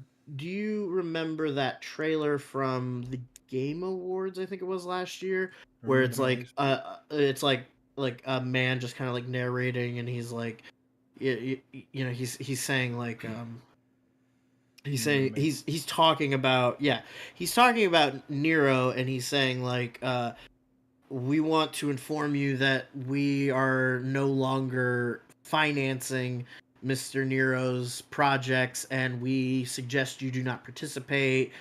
We think he's dangerous, and then like it kind of moves into remember the maze, remember the maze, remember the maze.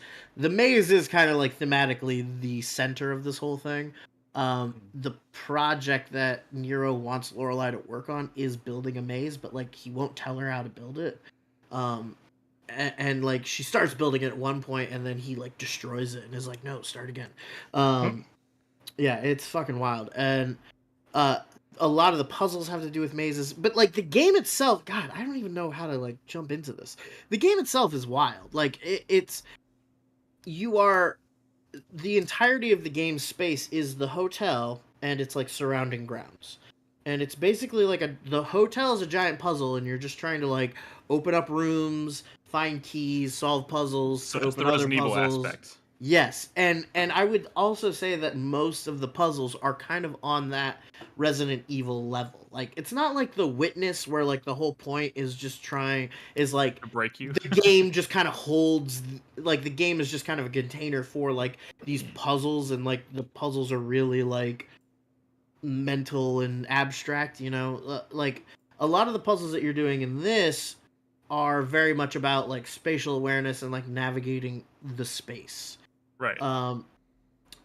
Even like some of the more rudimentary puzzles, like kind of the most rudimentary puzzle system in the game is they have all these shortcut doors throughout the hotel.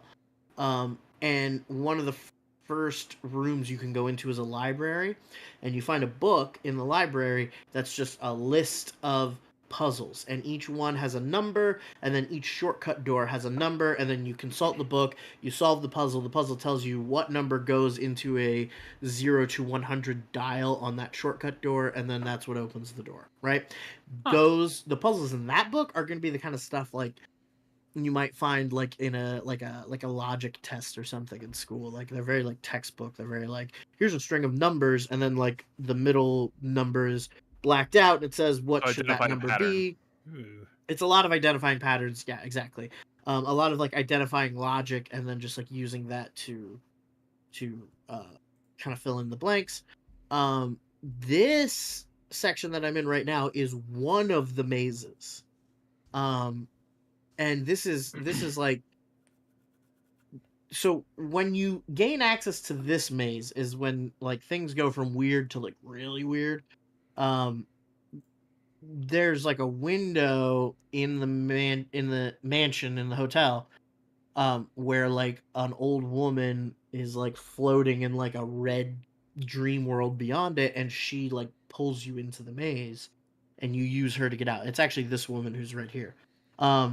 Ooh. And then you can navigate through this maze to get to the center, and then in the center is a puzzle that you have to like have solved other puzzles outside of the maze to solve that one, and then that gives you access to the grave at the center of the maze. And I said that this is one of multiple mazes because this maze appears in several different ways and several different points in the game, and it's the same layout. Like, it's the same maze. And the maze itself is split into a grid formation, so there's 9 sections. Oh, okay. What you're seeing me do right now is I'm going around and I'm picking up the tablets that correspond to each section of the maze because I need them to do something in a different part of the game. the kind of like trick that the game plays on you here though is that when you pull the tablet of that section, it breaks reality. So like your view of the maze gets obscured, and then you kind of have to like rely on your memory or like trying to just kind remember of the maze. remember the maze. Remember the maze. And, but what's really cool is that like Lorelei has a photographic memory. So every document, every book, every like anything you come across in the game gets added to your photographic memory, and you can go and reference them at any time. And very early on, you find a map of the maze that like points out where all these things are.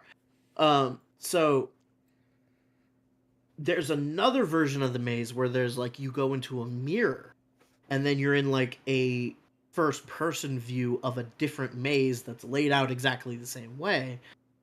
It's either first person or it's a very close like third person. So it's like you're experiencing the same space From a different perspective. And there's like different goals going on inside that maze that correspond with what's going on here. And I think at one point they even like I said, how the maze is like broken up into a grid, like 3x3 grid of 9 sections.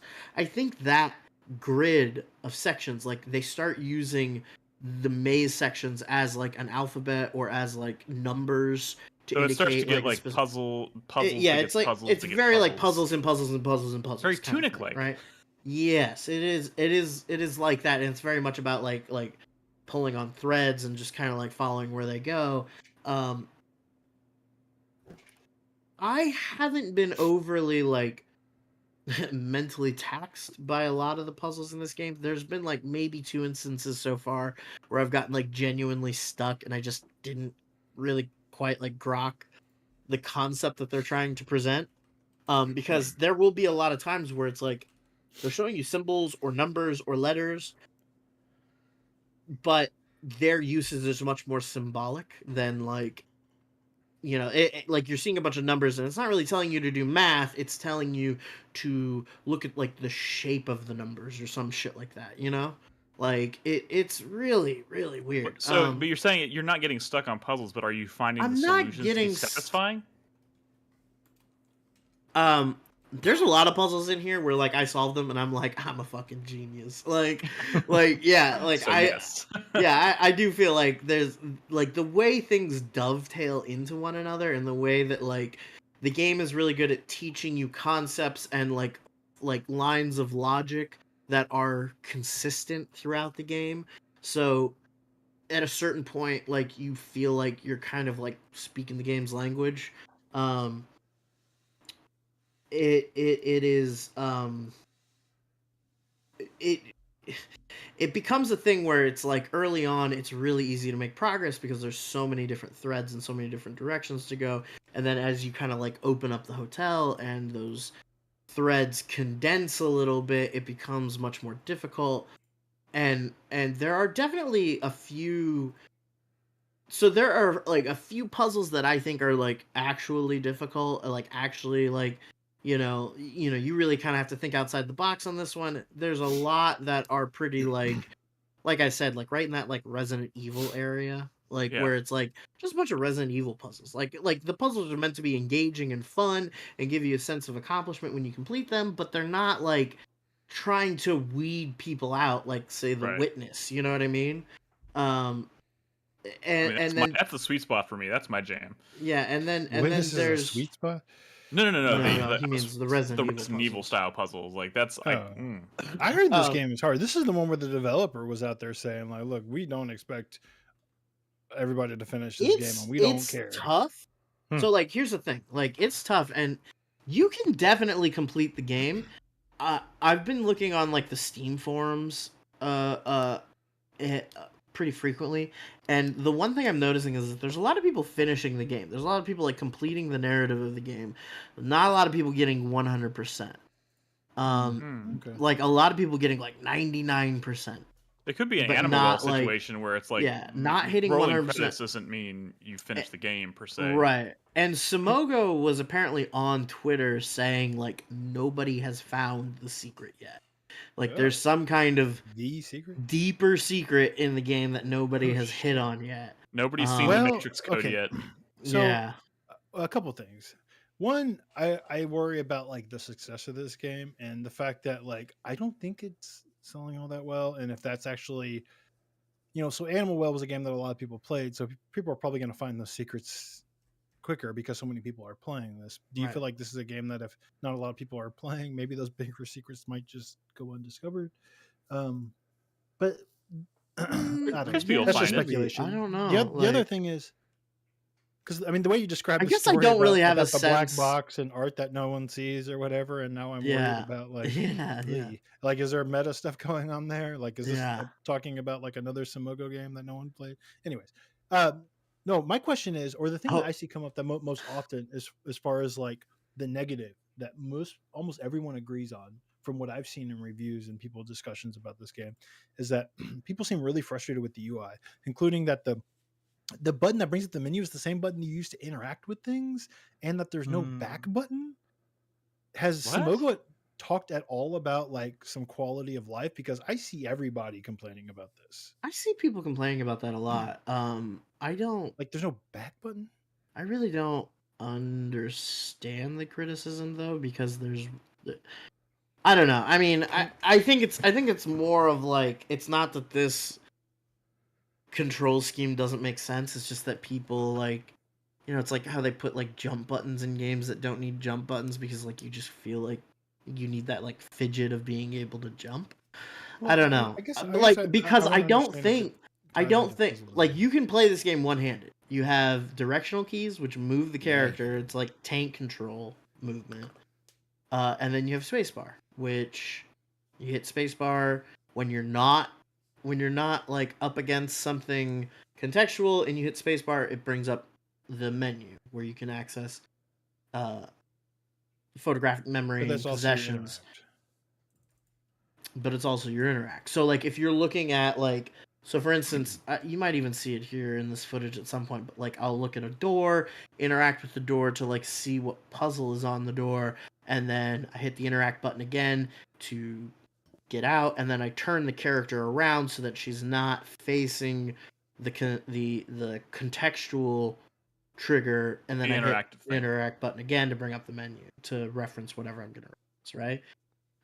And everything, there's an X at the top of the screen, so like you hit something, like you go into the menu, you scroll down to what you want to look at, you hit space to look at the thing, you hit space again to close it out, you scroll back up to the X button to close the menu, like that kind of thing, right? And I don't know, like I guess people are really upset about that, but it's a simplicity it's not a problem. I mean, to me. this game reviewed very well. I feel like it's it's such a non-problem. It just feels like everywhere. So you don't think the developer would fix any of that? I don't think they would, because I think they designed it this way to make it work on phones. Yeah, I was about to say, is the simplicity of it because of the fact that the phone compatibility is the most important thing to them? I was supposed. I don't think it's a thing that needs to be fixed. I don't know. That's just. I mean, haven't all of their games been on mobile? I'm gonna look this up right now. So what's happening here is, to get back to what I was talking about at the beginning, when we started talking about this kind of puzzle is a sort of puzzle that opens up about it opens up after you go into the maze for the first time. Once you go into the maze for the first time, there's like an interaction with a character who says like... Not on my phone. Sorry. Who says... What? I didn't find the app in the app store. There's a character who's like, now they're going to be hunting for you. Like, they're coming for you. Get ready. So now, like, at certain points in the game, just it's either triggered by making progress or it's like random. Like, you'll be walking around and Lorelei's eyes will start to like they'll start to like laser on and off, and like there will be like static on the screen, and it like glitches around, and then one of these 9 maze head guys shows up, and it takes you into this like interrogation scene where they're pointing a gun at you, and they're like, they like slide a script page across the table, and they're like, there's details that aren't adding up. Please try to remember. And then you remember a scene. You have to memorize like what's going on in the scene spatially. Like you have to just like note as many details as possible. Then you say, okay, I'm ready. And then they ask you one question about the scene, about a detail in the scene. it's a multiple choice of like 6 possible answers. If you get it right, they give you the script page and you've completed that puzzle. If you get it wrong, they shoot you and it's game over. Is that the one? Is that one of the puzzles you messed up? Yeah. Yeah. And it's and I was gonna say that like this, I was gonna use this as an example of like it's a spatial reasoning kind of thing. It's just about like memorizing a space. And it's really easy. I've never failed one before until today. I failed one, and it was because like there was like a box with like a bunch of keys in it, and then there was a key on the floor, and then there were like how many keys were in the box. There was 4 in the box, 1 on the floor, and I said 5, but I like at the last second as I was hitting the button, I said like, oh no, only in the box. Like yeah. You done goofed. How It's are the? fucking weird. Yeah. I mean, this seems, man. I love the vibes here. I love the look of this. Does it sound vibes good? Is the are music good? The sound incredible. effects. Yes. Like I want to play this so bad. This The makes a lot of the other games I've been playing lately seem like the audio design is real shit. incredible. The music is so weird and creepy. Like the vibes are absolutely immaculate. And yeah, I mean like it's just a Did you weird give like it a chance I to- still don't know exactly what's going on, and I haven't finished. I tried as hard as I could to finish before today, and I haven't. But like to give you an idea, like this game is supposed to take place like in 1963, but one of the first items you pick up is like a Game Boy. Like yeah, and there's puzzles where like you have to like there will be rooms with these weird typewriter machines in them. You have to solve a puzzle to figure out a code, and then you enter that code into the machine, and it prints out an error report for like a video game that's being tested, and it lists all these different bugs that are can be replicated in a game. And then you go find a video game console that looks like a Nintendo or like an old Sega. You play this PS1 version of like a Lorelei and the Laser Eyes game. You do the different things in the bug report that like that cause the game to crash, and every time you get the game to crash, it gives you a new error code, and you're collecting those error codes for something. I don't know what yet. But like there's so many different just like weird kinds of like types of puzzle in this game that are so fucking cool, and it's all this like huge mishmash because like I said, it's very dreamlike. It has to do with like time. It has to do with events, like a cyclical event that happened like in 1847, 1963, 2014, and then like other time periods. And all this time, you as a player, as a character, you have full reign to kind of explore the halls and the surrounding grounds in like a fully 3D space. Like As much as you're solving puzzles to unlock doors, yeah, for sure. It's like the hotel is a giant puzzle that you're like escape rooming your way through, you know. this sounds like maybe the first Samogo game I should play, especially considering I'm just saying. Oh, you know what? They have an ad for Year Walk 2 in this game. This motherfucker. See, I had a conversation with Nick where he said, so I thought Nick bid on this because he looked at this shit and he's like, dude, this looks dope. It does. And then he was like, this is like the opposite of a heart pick for me. Which Well, means no, I didn't.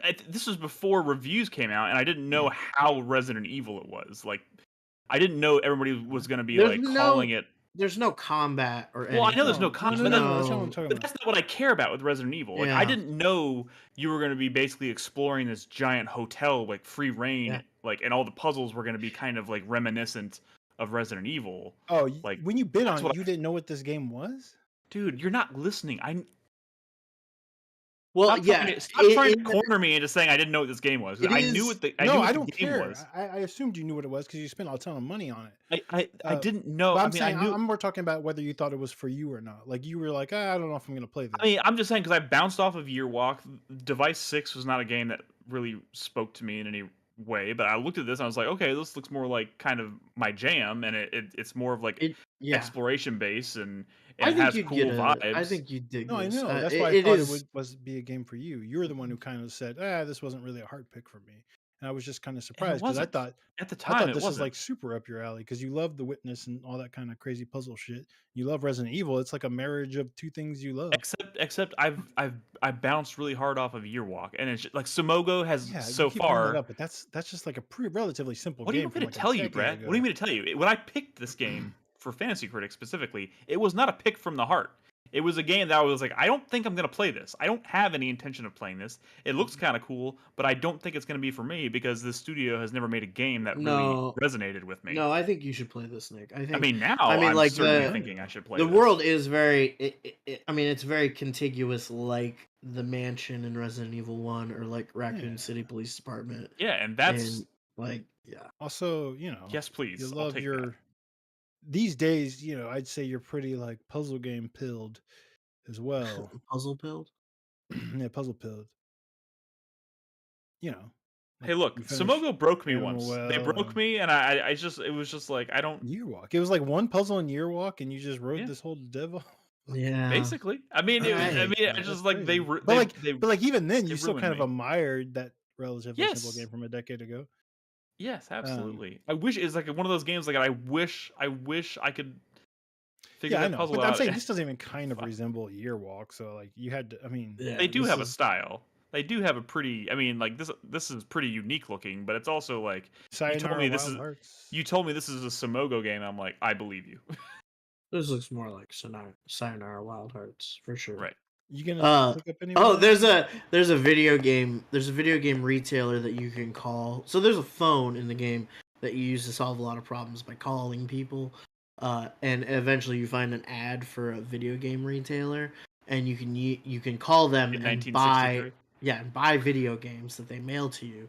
And when you hang up, like when you're done talking to them, the guy on the other end says "Sayonara, Wild Heart," and like hangs up.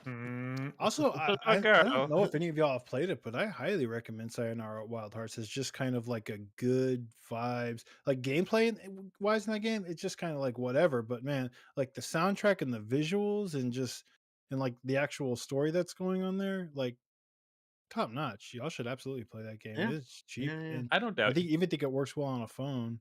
Yeah. It's like the opposite of a device 6. It's like anybody could finish that game.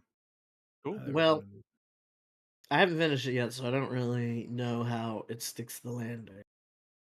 Oh, I'm sure. Well, I mean, it's reviewing pretty well, so I don't think it's like screwing the pooch at the end. Yeah, I feel like it's gonna. I don't think, anyways.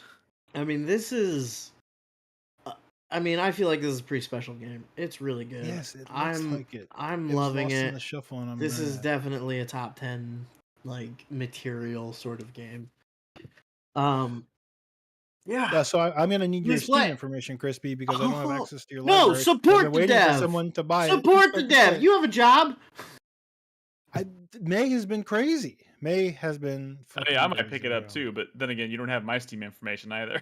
How much does this game That's cost? by choice. Crispy will just give it to me tonight if I ask. It's $25. Brad, I have said on multiple shows that I need to give you my Steam information, and then as soon as the show's over, you're like, and then Brad has just the next make line your in the children script, and you skip disappear. one meal. You always disappear from the story after you say that. You literally sign off of this podcast. You ghost us. You literally ghost us. Everyone's going to bed. Okay. And then we don't talk again until. All right, tomorrow evening we're gonna figure this out. It's a date. All right. Nolan, what do you think about this? I mean, I think it looks interesting for sure. It's one of those things where I have plenty of games to play though, and so it's just one of those things. It's tough, man. I'll tell you what. That trailer though, do you remember the Maze trailer? It's so differently now. Like everything in that trailer. Oh shit! That's yeah. I love that shit. I love it. I love it. Okay, we're gonna take a quick break. When we come back, I want to talk a little bit about Hellblade 2. Chris Davis, I don't know if you had any intention of actually talking about Dead Rising 2, but you mentioned it. Dead Rising 2. You're muted. He said no. I can talk a little bit about it. Okay. Anyways, we'll do that, and then of course we'll wrap up with the 4-player minute. So if you're watching, and Fantasy Critic, we haven't talked about Fantasy Critic. We do that at the end of the show. So if you're watching us live or listening at home, don't go anywhere. We'll be back after this short break. $7.96. Oh my goodness! Look at You that. remembered? He got it. Do y'all remember, or do y'all just see last No, week's that- file on your fucking desktop when you save it? Fucking acting like y'all remember the numbers. Remember the numbers, like you're fucking savants or some shit. I remember it because I You have to gotta do the know the editing. Do you and remember the You numbers? don't. Do you I'm remember the missing numbers? the others. Oh, you know what? Okay, I didn't say this. My one complaint about Lorelei is that trailer where the guy's talking, the text that he's saying is the entirety of like the letter you get at the very beginning of the game. That's like your introduction to the game. And yet that letter, when you get it in the game, is not voice, like there's no voice acting. What? Like, 4 out yeah, of 10. like, 4 out they of 10. don't Boo, they don't hiss. read it, and I thought that Boo. guy's read was really good, and it's like It clearly Fuck. exists. You've 4 done it. out Why of is it not 10. in the game? Yeah. But there's a lot. I mean, I do also think there's a bit of a stylistic choice there because like they never show you faces. Every time you're talking to somebody, it's always like obscured and they're like mostly out of frame. And I think they're trying to make it like really, you know, dreamy, dreamlike. I don't know. I'm just making excuses. No, I think there should be voice acting. Yeah, there should be. Fuck 'em. There should be. I'm still getting tons of completely random optional lines in Eiyuden Chronicle that are voice acted, and it's crazy. How's that going, by the way? Wonderful. Good.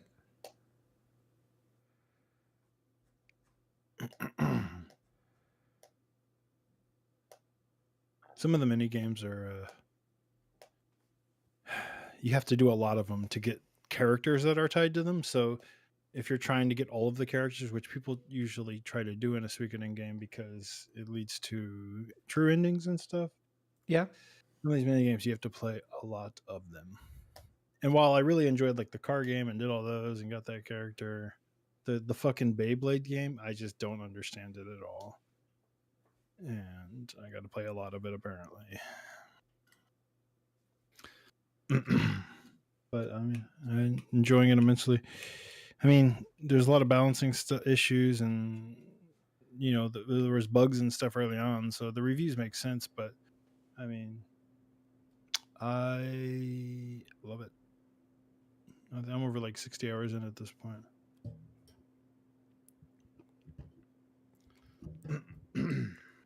You have any idea how close you are to the end? I have no idea. Okay. Also, I don't care. I don't finish games, Chris Davis. You know that.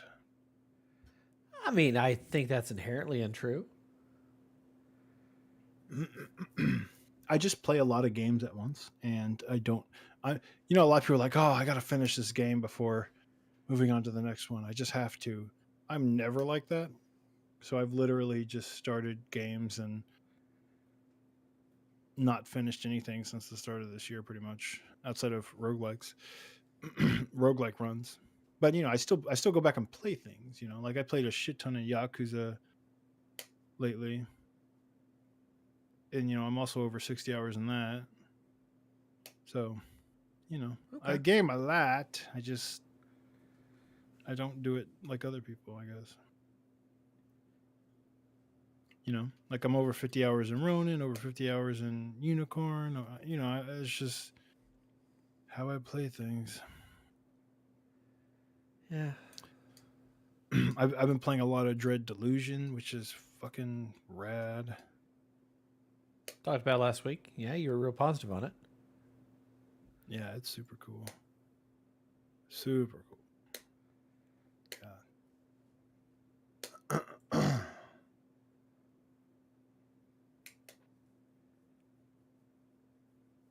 But I don't know. People are weird about their graphics in their 70s somethings. Which is ironic. Coming from some of these Days Gone fans and whatnot.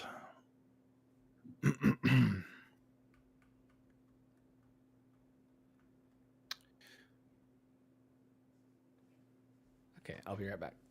Grab some water.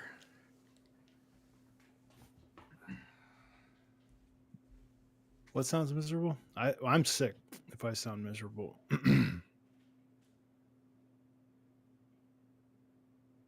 V Rising, I played a shit ton of. I've just been jumping around because I feel like I'm at a buffet and there's so much good shit that I want to try.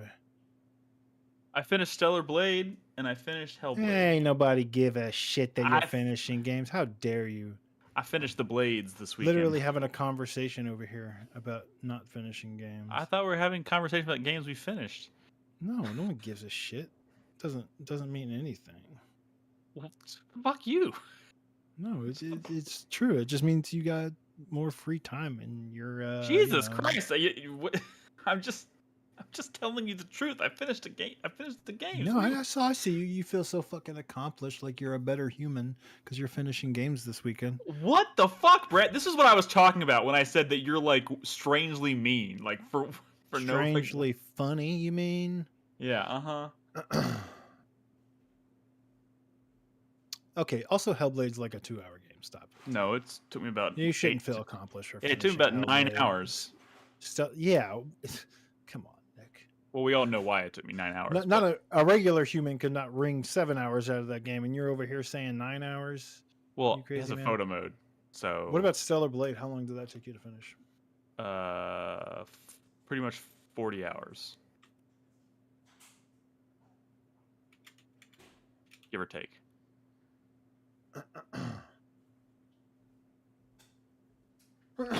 Did you 100? Game's got a lot of.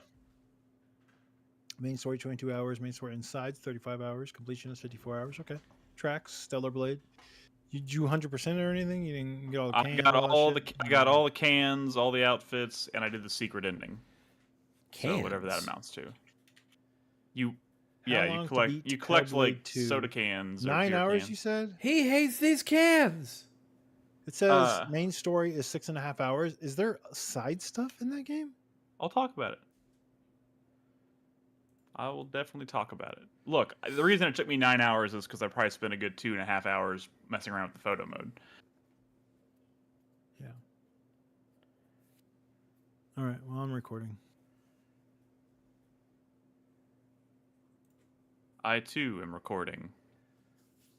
So I did a refresh of my OBS settings, and now it's working. I can record again, so it's good. Weird. You did a refresh? Is everybody recording? Default. All right. Are you recording? I am recording now. Okay. Roll call for the second segment starts now. Brad. A, B, C, D, E, F, G. Nolan. I am calling out my roll. Crispy. Hello. Chris Hello. Davis. ZYXWVUT. That was weird. All right. Welcome back to the show. Big game to talk about. You ready? Isn't this more of a triple I game? Triple I. I'm trying to figure. What's the I? Indie game, right? Triple I. I mean, they're not indie anymore, right? But this isn't a triple A game. This is a triple I game. I see what you're doing now. So yeah, I played Senua's What does the A Saga. stand for in AAA, Brad? Yeah, that's a good point, Nolan. I have no idea, but triple I was a thing people were saying when Hellblade 1 came out. All right. Really? Because this is the first time I've heard it, and I feel like I would have seen that. But anyways, I played through. Did you forget? Remember in Hellblade 1 when the developer said, if you die in the game, it deletes your save? Yeah, that was part of the marketing until basically they had to admit that they're just lying. I like how you're saying. I like how you keep saying the developer when we're talking about Ninja Theory, which is a pretty prominent developer, right? That was a big thing about this game. Is like, oh man, it's gonna matter because if you die too much, we're gonna delete your save. And then they were like, nah. Yeah, I mean, I feel like I would imagine there's probably some backlash to that, which forced them to, if they were. I mean, who knows if that feature ever existed in the first place? But I just like when they lie, and it's funny. Like when David Jaffe said, "No, my next game is not a Twisted Metal, guys. Calm down." And then like the following week, they announced Twisted Metal. I was lying, motherfuckers. He's an idiot. But doesn't that make you happy though that he was lying? You can't just lie. You can't lie. These are professionals, okay? Stop it. This is the internet. No one goes on the internet and just tells lies. Oh my God. Not that work at like companies, first All party right. companies. You can't do that. All right. Listen. This weekend I finished the Blades, right? I finished Stellar Blade, and then I jumped right into Senua's Saga Hellblade 2, and I finished it. I finished The that prettiest game. game ever made. It's up there. I will. You know, you honest to God, say this. It's a up small there. aside before we get into it. You showed me the picture of like, you know what? I think I'm gonna start Rise of the Ronin, and I was like, he's gonna go from the prettiest game ever to the ugliest ever. No, Okay. there's no chance. I'm not here to talk about Rise of the Ronin. I will talk about it eventually, but I have not played nearly enough to talk about it. But I'll tell you this: that is not the prettiest looking game. But It's having not it, fair like, coming from but I am glad that I'm like I do have a nice TV and it has HDR, and that really helps. Like it's vibrant. Sure. It's a vibrant Sure. game, and it really helps. It does look like an early PS4 game though, which I think is still fine. It's no Ghost of Tsushima though. That's for sure. They ship games. They do ship games. There's no arguing that. Ninja Theory. But Who let's spends talk about how many years making this game. Okay, listen.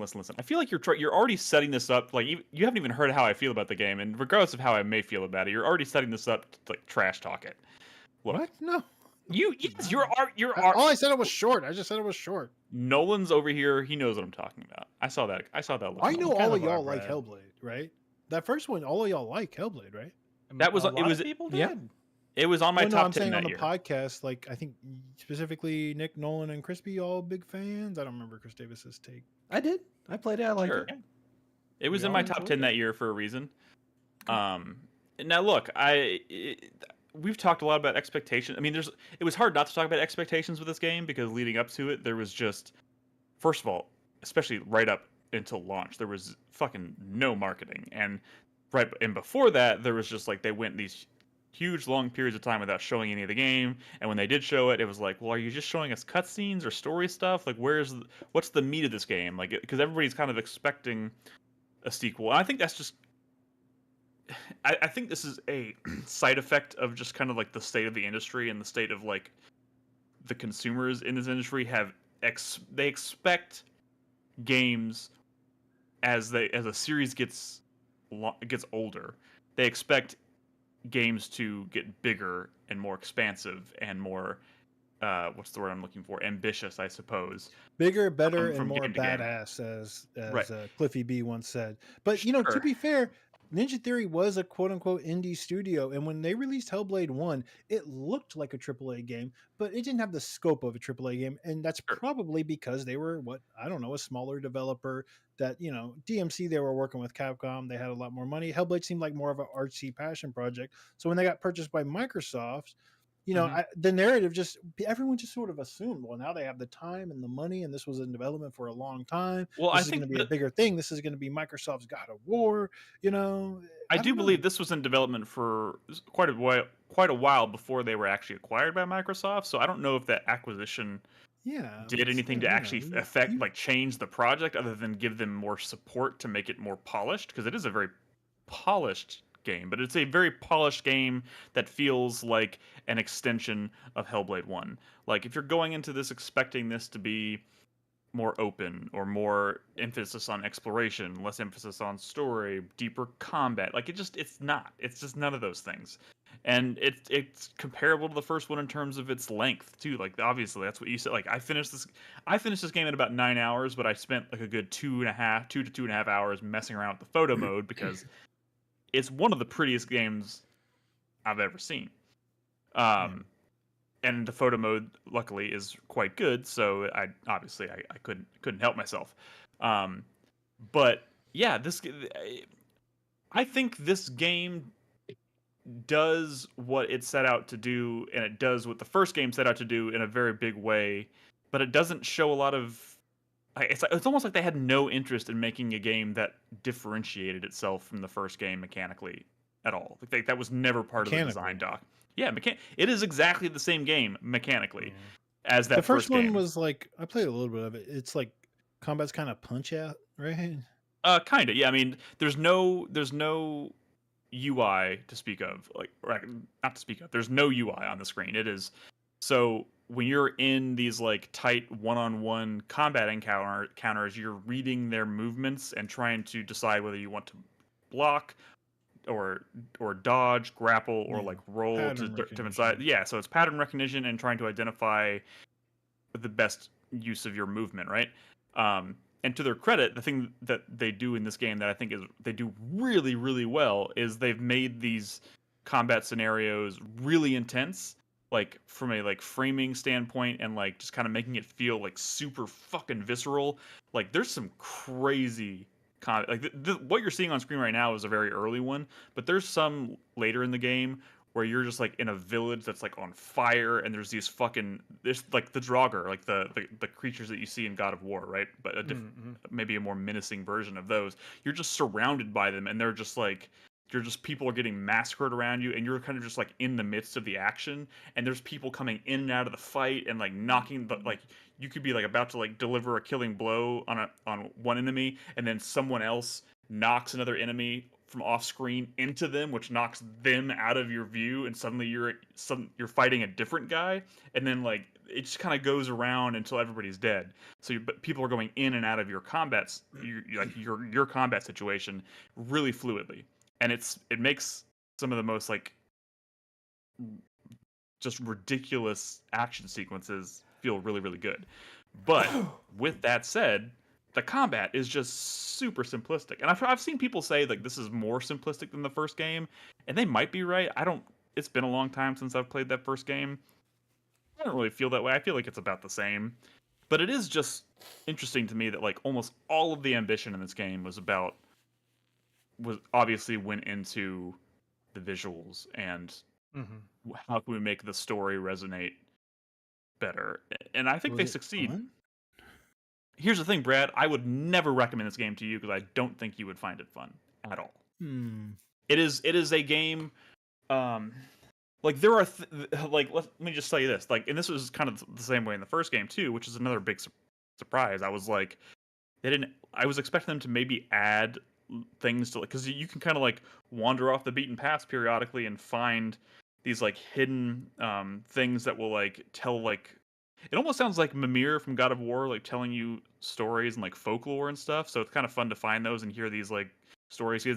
She basically in the game she travels. She lets herself get abducted by these slavers that are invading her land, and they take her to Iceland. So she is coming to this foreign land that she's never been in before. So she is like finding these things, and she's reading and hearing these stories about Icelandic folklore and stuff. And that stuff's pretty cool. But like, there's only basically two kinds of collectibles in this game, and they're the same thing. You kind of look like they funnel you to these very beautifully crafted linear paths, and you have to kind of keep your eyes peeled for like branching opportunities, and you kind of go off the beaten path for a second, you wander, you maybe climb on top of a thing, and then boom, there's this like totem that you can look at, and when you focus on the totem, a voice comes in and starts telling you a story. The other one is actually kind of cool, but it's a one-trick pony kind of thing.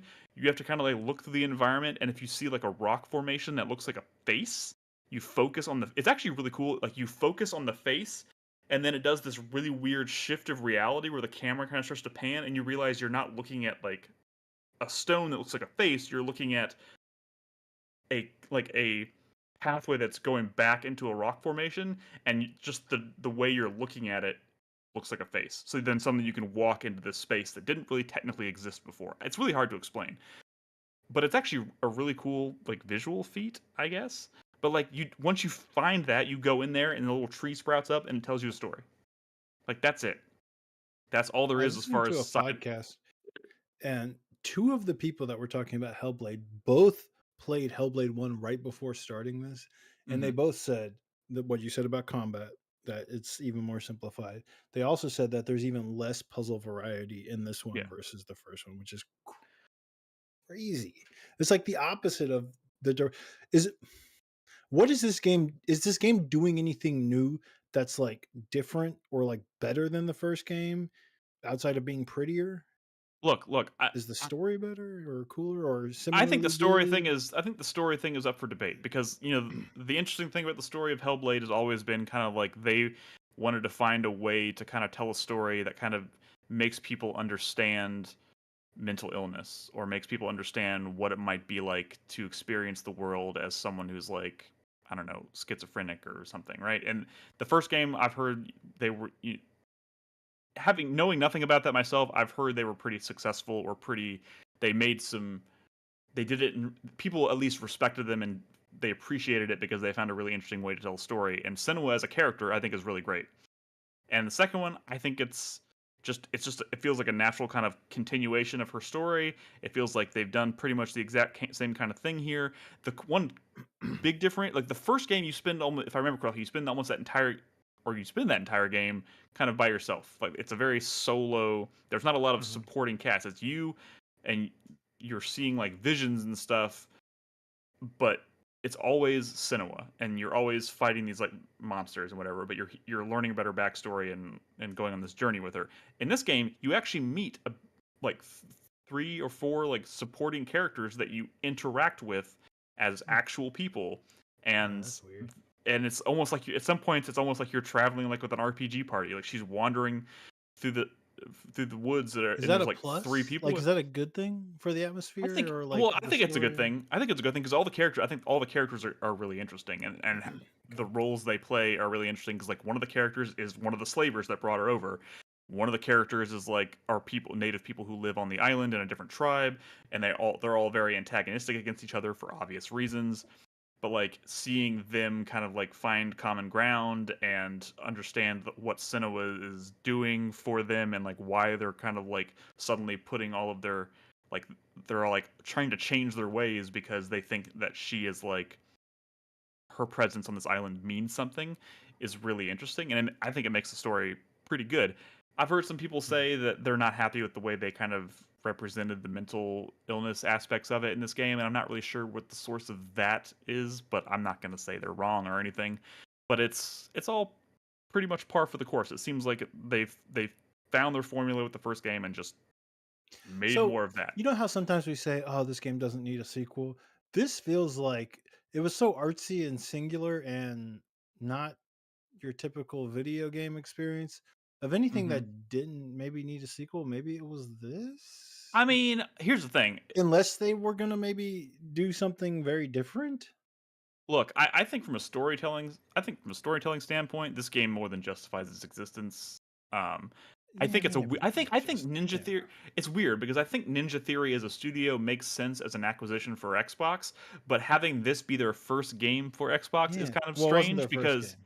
well, no, Bleeding for Edge Xbox. Oh, did that come after the acquisition? came out on Xbox. Yeah, yeah. No, it was after purchase. But it was in It development almost felt before purchase. like when they purchased them, Bleeding Edge came out a little bit after. It almost seemed like, all right, dude, just get this shit out, wrap it up. We know this. We're sending this to die. Finish this shit up so everybody can work on Hellblade. But then But Hellblade, then here's the thing. it's expensive looking. It's expensive looking, and it is definitely for a very specific kind of, it's tailored to someone who's looking for a very specific kind of thing. Okay.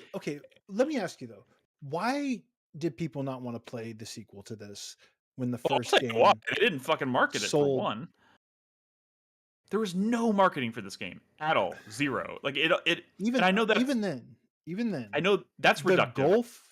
Gulf, and so according to SteamDB, and these are based on estimates from various sources, that Hellblade 1 sold anywhere from 1.5 million to 2 million to more than that on just Steam alone. Also came out on PS4 and other stuff. I'm sure it did well Right, there. right. That's a lot of people. Yeah. The numbers for Hellblade 2 are fucking tragic. Dude, Like it's estimates are like 50,000, I'm telling you, which dude. is a bomb Marketing. that no I'm one. telling you. I'm fucking telling you, dude. A huge part of that So, is just the I, marketing. I agree Xbox with you. didn't That what- game do should while I- be anything. while I will marketed, say- but a game that's this pretty, that's in all the Microsoft showcase. I'm starting to see ads in front of things. Like it's a Well, very Brad, there's expensive, a difference pretty-looking between game. it being in a showcase and them letting No, people I know agree. when it's about to come out. I agree. So what I will I'm say seeing is ads. to Nick's to kind of counter Nick, there wasn't zero marketing, but on like a exponential scale, a logarithmic scale, even yes, there was barely any marketing, which is baffling as to why there was as little. I'm not saying there was none because there definitely was some, but so the question remains: why with a popular game as Hellblade Senua's Sacrifice did the second one have as little as it did. It's very odd. It's kind of strange. I'm not a conspiracy theory kind of person, but it's weird. It feels Gulf like is weird. Yes, it very does much so. feel a little like they were very excited about the prospect of the project, and then at some point they decided that this was not really what Xbox as a brand is like.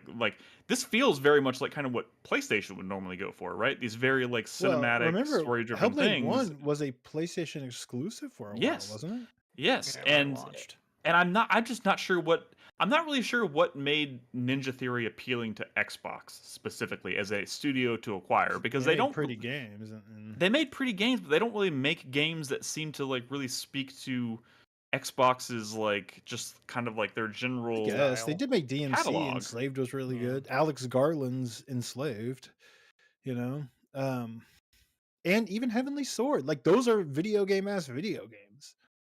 I know, Hellblade's but like an art project, which is fine, but like it's just like, but like when they were developing Hellblade when they acquired the studio, I just don't know what why they looked at this project and were like, yeah, Ninja Theory is what we need right now. Like it's even it's just Hellblade, not, I'm pretty even this would Hellblade, I'm make pretty so sure much more- started as a sequel to Heavenly Sword. I mean, there's no. Yeah. I mean, look at the yeah, title. yeah, because Heavenly Sword, Hellblade, and even the character kind of looked like back then, kind of looked like Nariko, right? Where and they said that the story for Well, the don't sequel forget was she was going to Naruko's go like into hell to get well, don't forget not Naruko's like Nariko, her sister, her kid little sister. What's her face? yeah, Twing Twang. She was yeah. going to go to hell. Then was going to be a game where you played as her, and she was going to get the Heavenly Sword, or she was going to rescue Naruko. And I mean, that's kind of That is, right. yeah, that sounds like the basis of what Which, as became again, Hellblade. starts as a sequel to a video game, turns into this really expensive artsy game. Right. I just don't know how can so many people buy a game, it review well, it's received well in terms of like user reviews, and then like You're I also mean, it's talking not like about Animal Well. Like they were too busy playing Animal Well to know that Hellblade was coming out. I know it's Brad, on you would be Microsoft in surprised parts. how if there's not something on the homepage of Steam or my friend tells me or something. There are many times, not everyone does a podcast. Not every gamer is constantly in touch with everything that's going on, and it very easily goes like if they aren't told, they don't know. also How many things has like Microsoft put out for pre-order bonuses? People like shit on But pre-order bonuses even all the time, and I'm not saying I'm not telling people to pre-order games, but I'm saying if you don't pre-order the game and then it comes out and maybe you were busy, whatever, all of a sudden it can easily just like, oops, I forgot that game was the multiple thing. millions of people played this game. Maybe when you turn on Steam, you don't see it, but when you turn on your Xbox, they got shit all over these. They Also- control what you put on there, where they're not like Hellblade, like little fucking squares saying Look, now or coming out. I don't coming know. soon. I don't Watch don't the I don't, forget. I don't have an Xbox. Don't forget two things. Those are normies This that came have out. Xboxes. This game came out right after Xbox lost a lot of goodwill. Like, Well, Yeah. I mean, I'm not saying that's but to his point, normies also don't care about them shutting down Tango. But millions of people have Xboxes, and I'm sure they see Hellblade when they turn it on, right? I would be curious just- to know because I play this on Game Pass. Like, I want to know how many people play this on Game Pass versus how many people are paying for it, and if those numbers that we're that's seeing always going to be are- a thing, right? But like, you still got to look at long like as the Game golf. Pass You still got to look exists. at the ratio, the proportions. Like, it is a shockingly low. I don't know what you number. want me. I just don't know what you want me to tell you. According to this, it is being outsold by Eiyuden Chronicle 100 Heroes, a Kickstarter spiritual successor to Suikoden, also not a huge franchise, and that's also on Game Pass. It doesn't Look. make sense. These are shocking numbers. Yes, but Brad, I'm gonna keep saying it, and we can It's move so on. pretty. I'm gonna keep Okay, no. I'm gonna I keep. know. There's no solution here, but I feel It like was someone's in- got to have a fucking answer. It was. I mean, my answer. I still think it comes down to the fact that they just at some point Xbox seemed like they just gave up or something. They did not market this game, not to anybody's standard. Xbox executive disagrees with you. Listen. It was embarrassing. It was a week before launch. Somebody tweeted about, hey, where's the marketing for Hellblade? A bunch of people responded to it saying, essentially, this tweet is the reason I know this game is coming out in a week. Where's the marketing? And then Microsoft or Xbox tweeted the next day, Hellblade 2 Senua's Saga coming to Xbox June whatever or May whatever, and it with a picture of the game. That was the extent of the tweet, and that was all they did. It was embarrassing. It was like, okay, we got to do. But also not. Okay, so Aaron Greenberg on Twitter says our global paid media campaign started yesterday across YouTube, HBO Max, Facebook, Instagram, Reddit, in-feed, promoted posts, search, and Samsung. Our special Iceland creator event is happening now, including hands-on with the game. We'll keep folks posted as more drops like cinema, out of home, brand partnerships, endemic gaming, site takeover, Spotify, Amazon streaming, Fire TV, new paid Instagram, Facebook, social, much more on the road to launch. I mean, the visibility. What is that in reference? Aaron Greenberg saying like, "Hey, we do have a fucking campaign, and it's not all started now, but it's coming." I don't think Eiyuden had all that. I don't think you saw Eiyuden Chronicle like they haven't started. They haven't started. No. I'm sorry. This post was from May 8th. But just wait. So hold on. So like a couple of weeks before the game out is when they plan to start marketing it. Yeah, but I'm saying like it's you don't think that's insane, Brad? That a couple of weeks before a game out is when they're like, hey, we're about to start telling people about this game. Well, it's not saying that there was zero before that. Again, there was trailers and preview coverage, and I don't fucking know. I mean, I think it also comes down to marketing cycles are a little different now. Really, I mean, it also comes down to this. The first game was successful because a lot of people didn't really know what it was, and it was doing something kind of fresh and new. I think a lot of people may have played that game and were like, okay, I don't know if I need to play another one, or I don't know if I need to play another one, especially if I'm gonna have to pay a bunch of money for it. And this is not a cheap game, so they're not. I mean, this is not one of those games you can go spend $20 on and play. I mean, unless you have if you have a Game Pass subscription, right? So a lot of people may have just kind of been like, well, I'm definitely not going to spend $60 or $70 on this. But there was also just something to be said about the fact that people all the way up until this marketing campaign that you just talked about, like every time they showed it, it was all like practically cinematic stuff. But well, I mean, there's trailers with gameplay. Also, I'm looking at the footage of you quote unquote playing the game, and not all of it looks like a video game. I mean, that's just what the game is. It's a very cinematic game, for sure. It is a very cinematic game. Look, we spent so much time talking about the marketing. I've said everything I feel like I need to say about this game. I don't hate this game. I don't dislike this game. In fact, I think I think I like it about as much as the first one.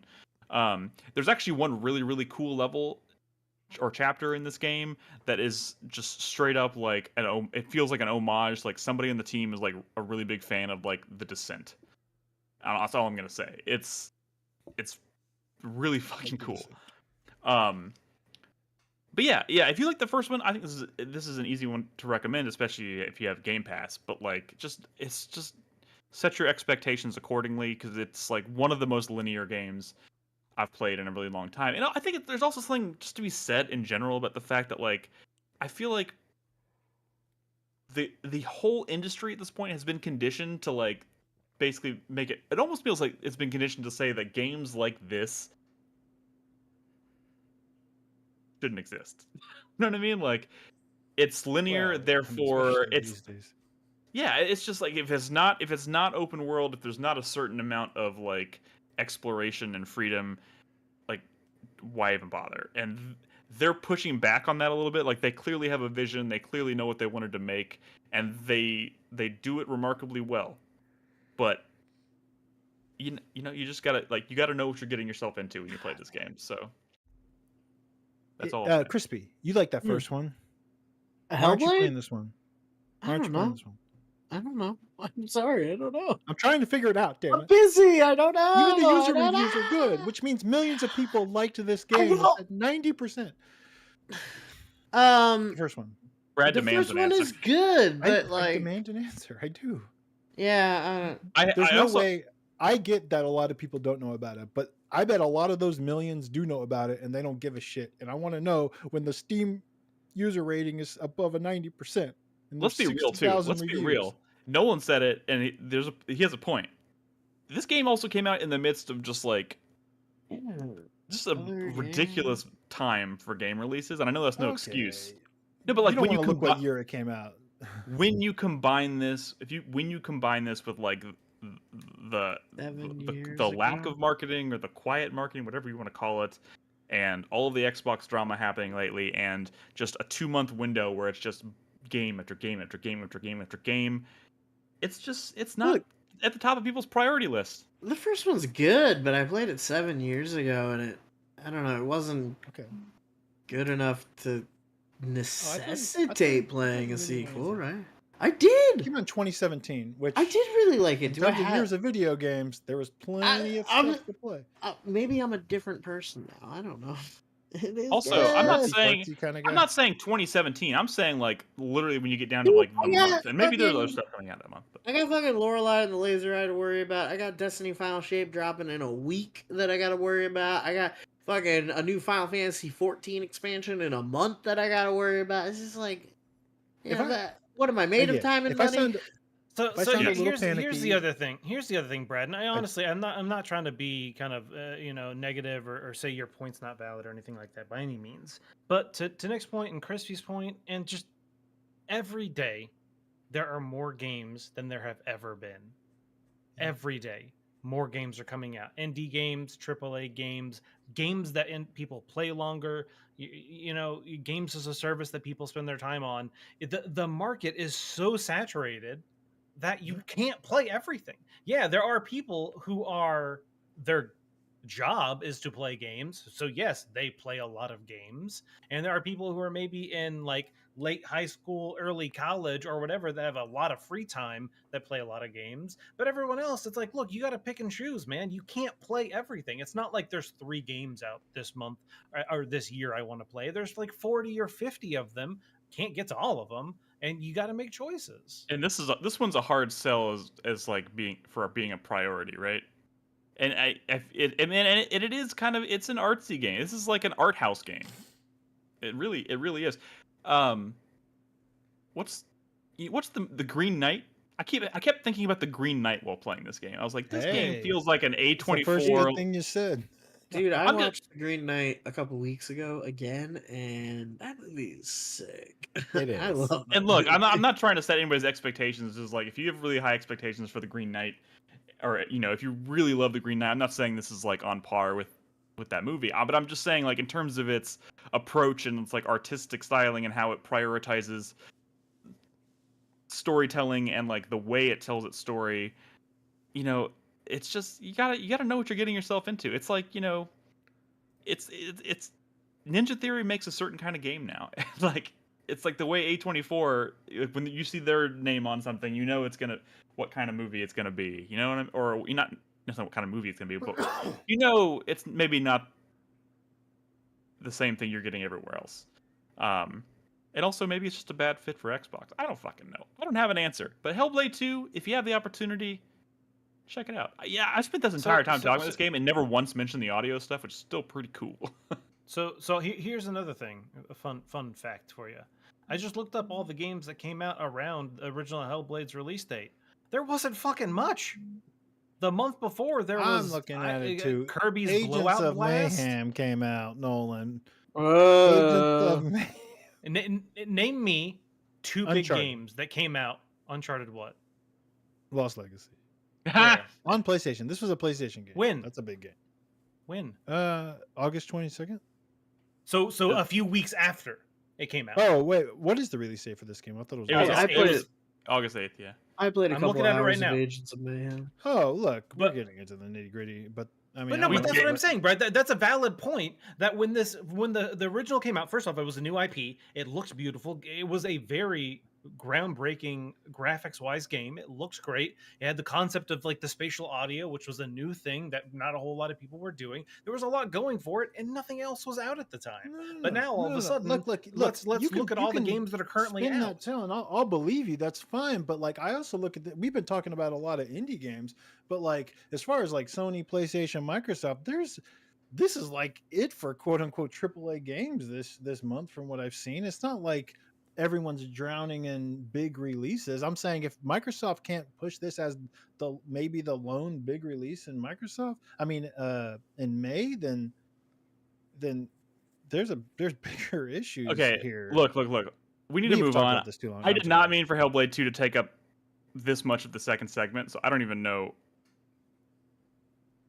where to what to do. From Well, there. I mean, Chris Davis is talking about Dead Rising 2, right? I mean, yes, yeah, off the record. Yeah. Go ahead. I mean, he's talking about it off the record. That's what I'm saying. Ha ha ha.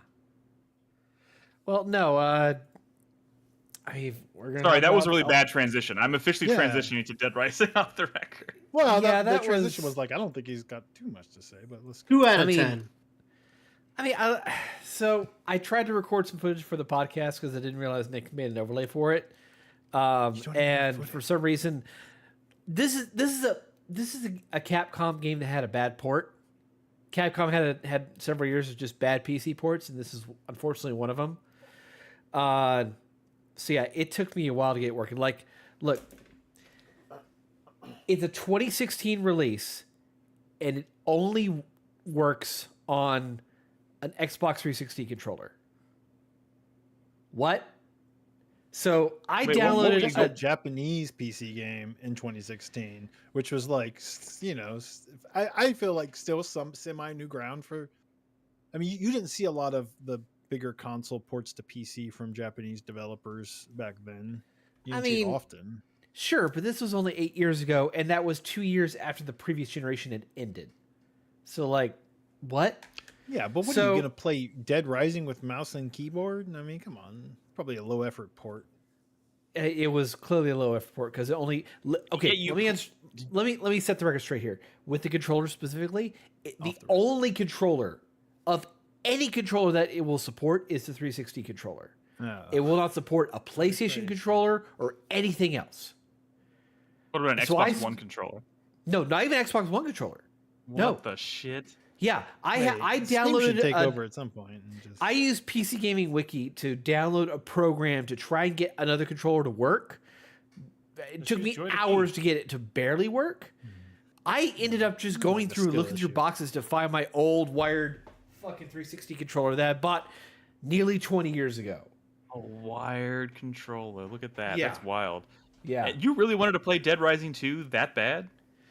So correction, the Dead Rising 2 port where you play as Frank instead of Charlie. What's that fucking dude? Chuck. From Dead Rising? Chuck. Yeah. Chuck. Yeah, Yeah. Chuck Green. Yeah, Man, But it's- it's Frank. Which We need more What is that? protagonists. We need more protagonists who go by the name Chuck. I'm just saying. do we? Yeah. I think so. I mean, it wouldn't hurt, I guess. So the whole idea with Off the Record is that you're basically replaying Dead Rising 2 as Frank West instead of Chuck Green, who was. And they bring back the photography stuff? They bring back the photography.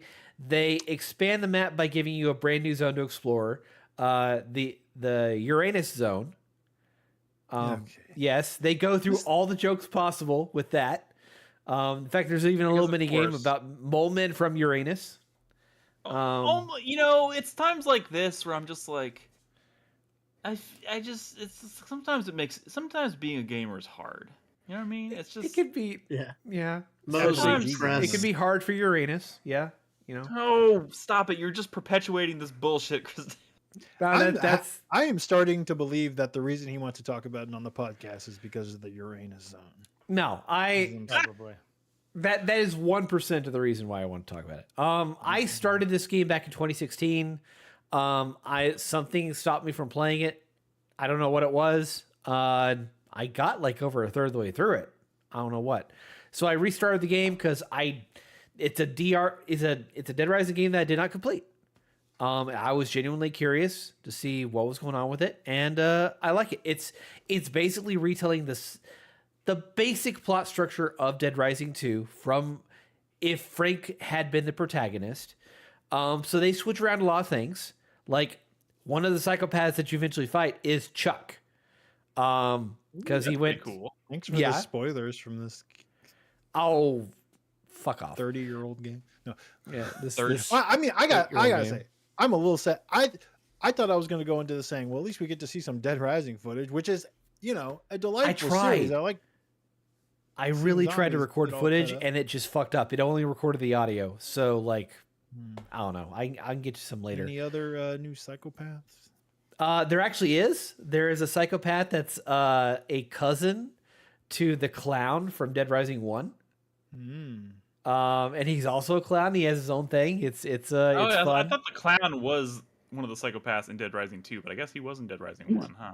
Yeah, he was in Dead Rising 1. Interesting. Yeah, there's I don't know. It's kind of cool how they like take the plot line and make it work for Frank. Like they change who the villain is. They change out how events happen. They change out how you find survivors. They change out the AI. There's a lot of things that they alternate to make it feel like a standalone expansion more than just less than a new game. I'm glad they did it in such a way that it doesn't just feel like a palette swap, because that would be weak. And again, between the new zone, between like the new Psycho and these alternate like events that happen, it does feel kind of fresh. I did enjoy it. I did get the full ending. The big thing that makes it stand out that Brad might be attracted to is the fact that there is now a sandbox mode, where you are not obligated by the time limit. You have no like story events that are sequential as the game goes on. It's basically just explore and kill zombies. Basically, that's what my footage was trying to record. You just drop into the map, you start killing zombies. Randomly spawned survivors will hunt you down and attack you. I don't know what much else is to the sandbox mode, because that's not really the draw for me. I like the stress of the time limit, of the sequential events, of figuring out, exploring the environment, things like that. It's fun. Cool. I like it. Cool. And you finished it. Oh, you said you got the true endings. Yeah. So what's next? It's like now this is a weekly segment on the podcast now. What is Chris Davis going to play next? Because Dante's Inferno or perhaps Singularity. Oh no, I've already done those. I actually started up Divinity Original Sin 2. He mentioned that last week, which was a real video a stretch. But hey, I'm only a couple hours in. I've gotten to the outskirts of Fort Joy. I'm playing as Loesch, rather than a Cranian character. Yeah, she's crazy, cray. Yeah, I know. I like the idea of her. She's got that dark passenger thing. Is that going how you on say it? Why do I not recall that being the way you pronounce her name? Loesch? Loesch? I don't know. Look at me. I haven't played the game, so I have no idea. Her name is spelled Lohse, and I've only heard her name said out loud once, and I don't remember what. Lohse, so Los.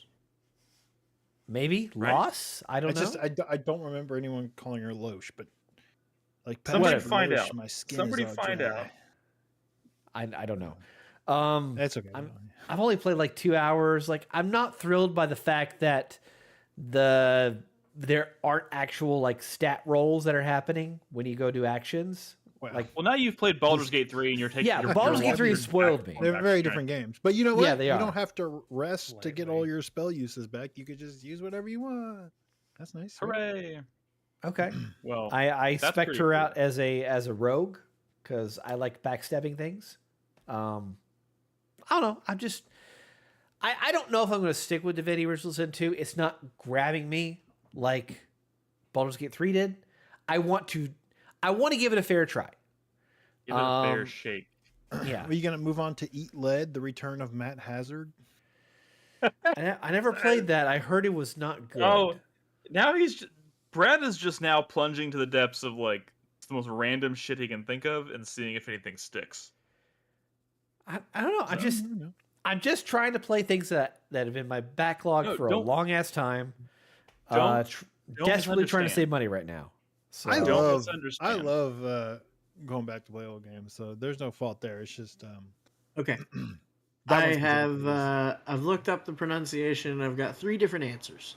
Okay. Wonderful. Useful. Lowe's, Losa, and Loesch. I like Losa. I mean, that's a voice acted game. I'm just trying to remember the pronunciation. I'm pretty sure Losa? I don't remember Loesch. It might be Losa. I don't remember. It's not Loesch. It's you Loesch. can play as her. Loge. Okay. Interesting. Like, Okay. there's a What do guy you named say- You know the Eiyuden. 360 marketplace, I believe, is going offline soon. Yeah, soon? into July. That hasn't gone off. That hasn't So gone some of those offline yet? games, like there's some cool games on there that, if you still got like a Xbox, maybe purchase. Yeah, there's a ton of stuff that only ever made it onto XBLA Arcade or only got digital releases on the 360. Yeah. Like, you only got a short time left to grab those All right. legally, Let's- anyway. In just a second, I'm going to turn it over to Brad so we can Real get some quick, wait, Nick, I've been playing Insomniac's Fuse. You we have time fuck- for- I you, could talk you about have Fuse. not been playing Fuse, you son of a bitch. I will mention this here because I have no intention of actually talking about it tonight, and I don't want to use it do it in my 4-player minute. But I did go out and purchase Rise of the Ronin, and I have started Rise of the Ronin. I'm about 5 or 6 hours in, but I'm going to talk about that at a later date. Yeah. Turn your brain off. How many Just points? enjoy the lack of friction. Going from Hellblade No, to Rise you of don't the Ronin understand. is definitely. I have had a lot of friction. First well, area. No, just listen. Fine. That first area that you like when you're literally in a tutorial and it's like a snowy area and it's like linear still before you get into the open world.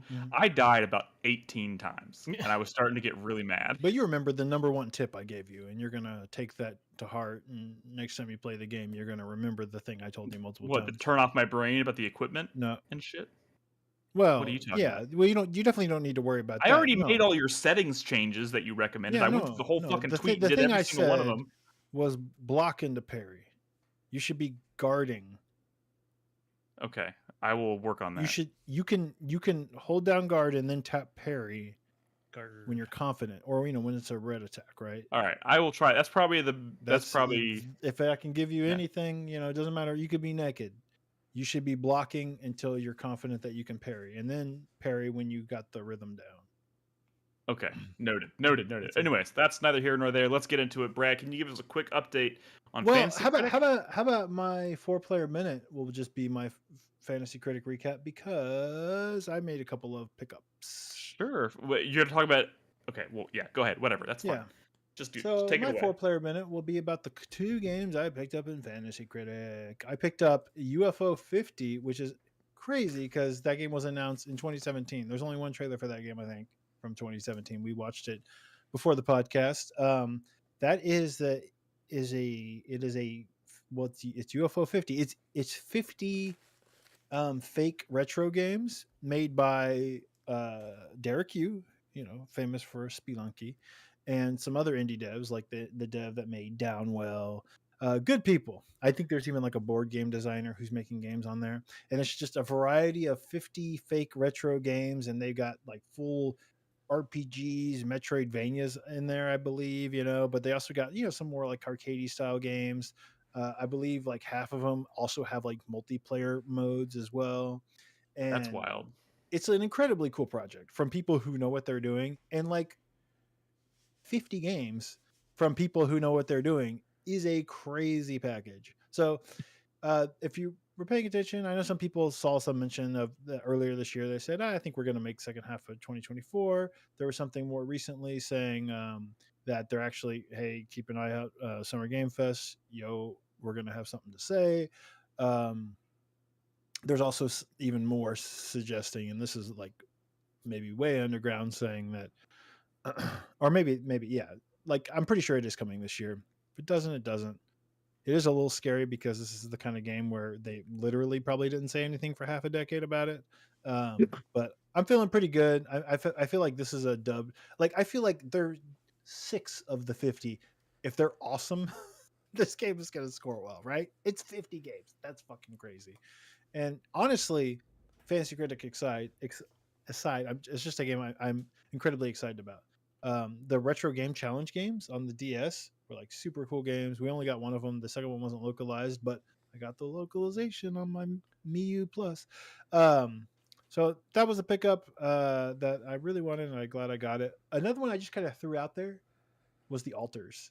I just threw out $1. I was like, someone else is probably gonna watch some previews or something because there was a preview embargo this week, and probably snag it. It was a game that I was happy to have. Otherwise, I wouldn't have bid on it. But I was just kind of throwing off the scent on people digging up UFO 50 news, honestly. but no one bit. So I got it. I was surprised. Same with like Heist 2, right? I wanted Lorelei and the laser eyes, and I thought people would see Heist 2, but no one bid on it. I'm like, okay, I'll happily take Heist 2. So yeah, my list is almost full. And The Altars, we also watched the trailer for it. It looks really cool. Check out the archive for trailer talk. But that's the next game from the people who make Frostpunk and This War of Mine, specifically the This War of Mine developer. And I just think that's a talented studio. They make cool shit. I think Frostpunk and This War of Mine are really cool games, and this one does definitely seems more ambitious, but it also seems really cool. You know, it's kind of like it's like the movie Moon plus Death Stranding, and I don't know. And that Cool alone should vibes, be cool enough look. to. The trailers are cool. I don't know. It just seems cool. They even have like some XCOM style like base building in there. So I'm stoked. And Sweet. it has a 2024 date. So Was there anything else outside of your pickups that happened since well, last we're not gonna week, talk about or- the $30 thing unless Crispy wants to. But other than that, I don't know. I mean, some games came out, right? Maybe I mean, Hellblade came out, but Hellblade came out. I Right. guess that underperformed a little bit. it's got 81 I right thought it now. would be better than that, but I you know, kind that of was whole hoping it'd be project I was like confused by. I was kind of hoping it would at least hit like 84, 85, but 81. I gotta be I'll honest with take it. you. I'm glad that it didn't do crazy because you know your list is looking pretty scary, to be honest, with a lot of potential, especially after you got Lorelei. And you know, I think Black Myth is kind of a dicey counter pick, but you That's can I'm drop that. that's I have Behemoth. I have until July 1st to make a decision on my super You will drop. be doomed by that counter pick. I think Skydance's Behemoth is like it's a very big deal VR game, but they've also not said shit about it. Dude, think I it's don't gonna even know if come out that this I year. don't see that game coming out this year. That's the only reason So I counterpicked you're it. in really good shape generally, I think, of course. You know, assuming that Ubisoft doesn't fuck up with games as a service stuff. I mean, those are your two big games that you have on your list that are coming out later this year. I have faith in both those projects. I mean, obviously, Rebirth is doing a lot of heavy lifting, but other than that, you know, as long as you don't screw up the rest of your picks, you know, you're in really good shape. So I'm playing it slow and steady. fucking Balatro, god damn it, Nolan. Yeah, All he Nolan, has to do is all Brad has to do is read the name Balatro and he gets mad. why I am mad. Nolan. Yeah, so I would say for Fantasy Critic in general, the ones I'm most afraid of right now are Nick and Nolan. Why? You keep sweeping up all the good games, Brad. Okay, are you talking shit now? You just What? I wait. got one good game, and you're all like, "Oh, you got one good game. I'm so Okay, mad." but it's a 91, which is like an impossible score for your average. I mean, it's yeah, okay, the second highest rated game of the year or whatever. So look, it's a good one. Also, you have an 87 and an 88, and the rest of your games are cool looking. So Except the for they're only cool reason looking, I'm but not they like could always I'm get not milk crying yet. Square. duct. Yeah, The except only for reason I'm that not plucky crying yet is- square. Yeah, that's gonna be a 60. No, the only reason I'm not as scared of yours is because you still have 6 open spots, so it's harder Exactly. to like. I have a lot of slots open right now, which could go either way. You know, Ed's looking last year, pretty the strong, end of the too. year fucked me. Everything that was left was scoring in like the low 70s. So it's just one of Yeah, those I things. mean, obviously, where... yeah, shit gets weird. But Shit gets That's all. weird. All right, let's pass it over to Nolan. Yo. All right. My 4-player minute soapbox grandstand starts now. I can't remember if I talked about it last week, but I went back to Animal Well a little bit. I tried to find a few more things. I tried to do a few more things, but like it was going nowhere. I wasn't finding anything. There were some puzzles that I think I kind of knew what to do, but wasn't sure. And so at that point, you know, I have 2 Chivos that are locked. I can't see what they are left in the game. I'm pretty sure I know what one of them is, and the other one I'm pretty sure is that one that's impossible to do by yourself. So I think I've kind of Exhausted taken, it.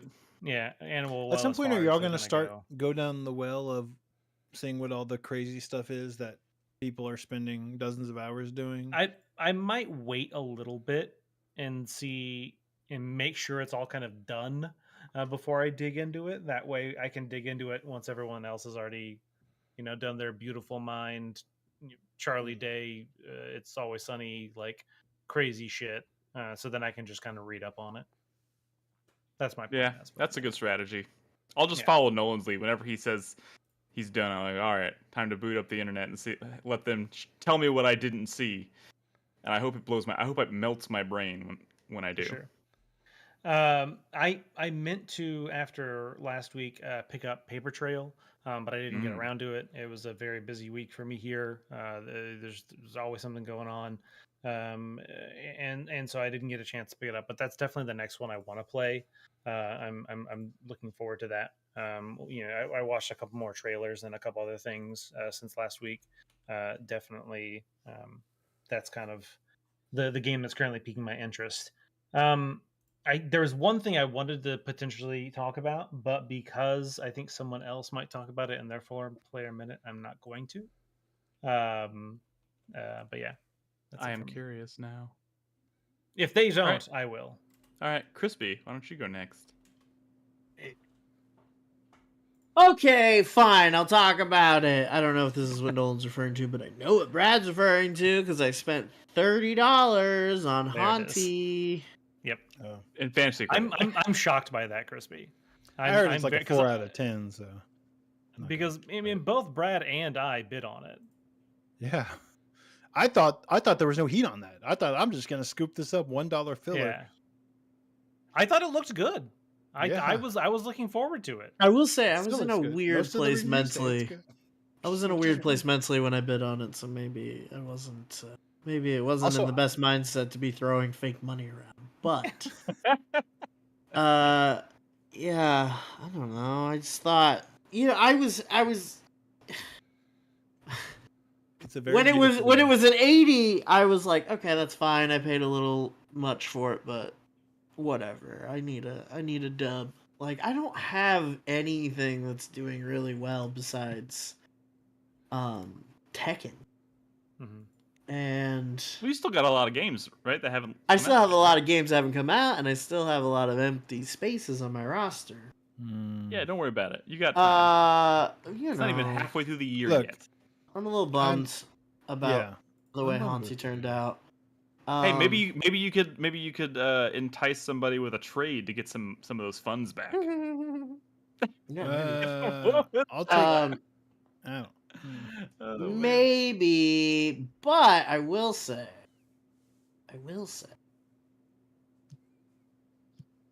that new Warhammer trailer that came out last week. I mean, you know why I want that one to suck. That's that could be cool. Could be pretty cool. I sure hate to have counterpicked that game. I could have counterpicked Eiyuden, but that was a heart, not counterpick. You would have been that probably would have been a smarter counterpick than Space Marine at this point. I know, but I'm saying I avoided that counterpick because of my heart. He could not bring himself to do that. 76 now. Look, all it needs that to game happen. was buggy and with performance issues. Still is. Look, I'm 60 hours into that game and I'm loving it. So listen, I'm not doing great this year so far. Well, I've been on the back leg the entire year from minute one, from the second we chose the draft order. I've been on the back foot. You know what's gonna be? I think Peach is the real crime here. Princess Peach is the real crime. Princess Peach got fucked. True. Like, you guys fucked. Can me I on just Princess say? Peach. Can I just say for the record that I'm not laughing at you, Crispy, but if listen, if in January we roll the dice to kind of figure out who's gonna the draft order, and you end up 6th again for the 3rd year in a row, I will laugh, but not at you, just at the whole misfortune of the whole situation. Because it happened 2 years in a row. We're going 2 for 2 now. Thanks for contributing, Nick. Look. All that needs to happen is Nintendo gets their shit together and puts out Metroid Prime 4 this year, and then I'll definitely lose, but I'll be happy about it. be like, okay, cool. That's I my. mean, how can you be angry when we're all playing Metroid Prime 4? Dude, right? what? That's Like, I counterpick Star Wars Outlaws, and I'm excited about that game. I think it's gonna be good. I think we that all- is gonna fuck me. Like, we say every year, or we say every month when we talk about Fantasy Critic this year that like we all had to make tough choices when it came to counterpicks. Like, I think we all have one that makes us go fuck. listen, shut up.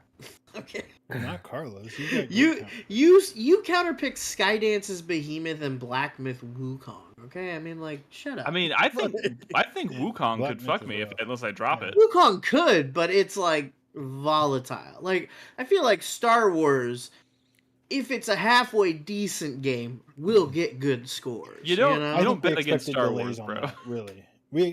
Everything was getting delayed for such a long time.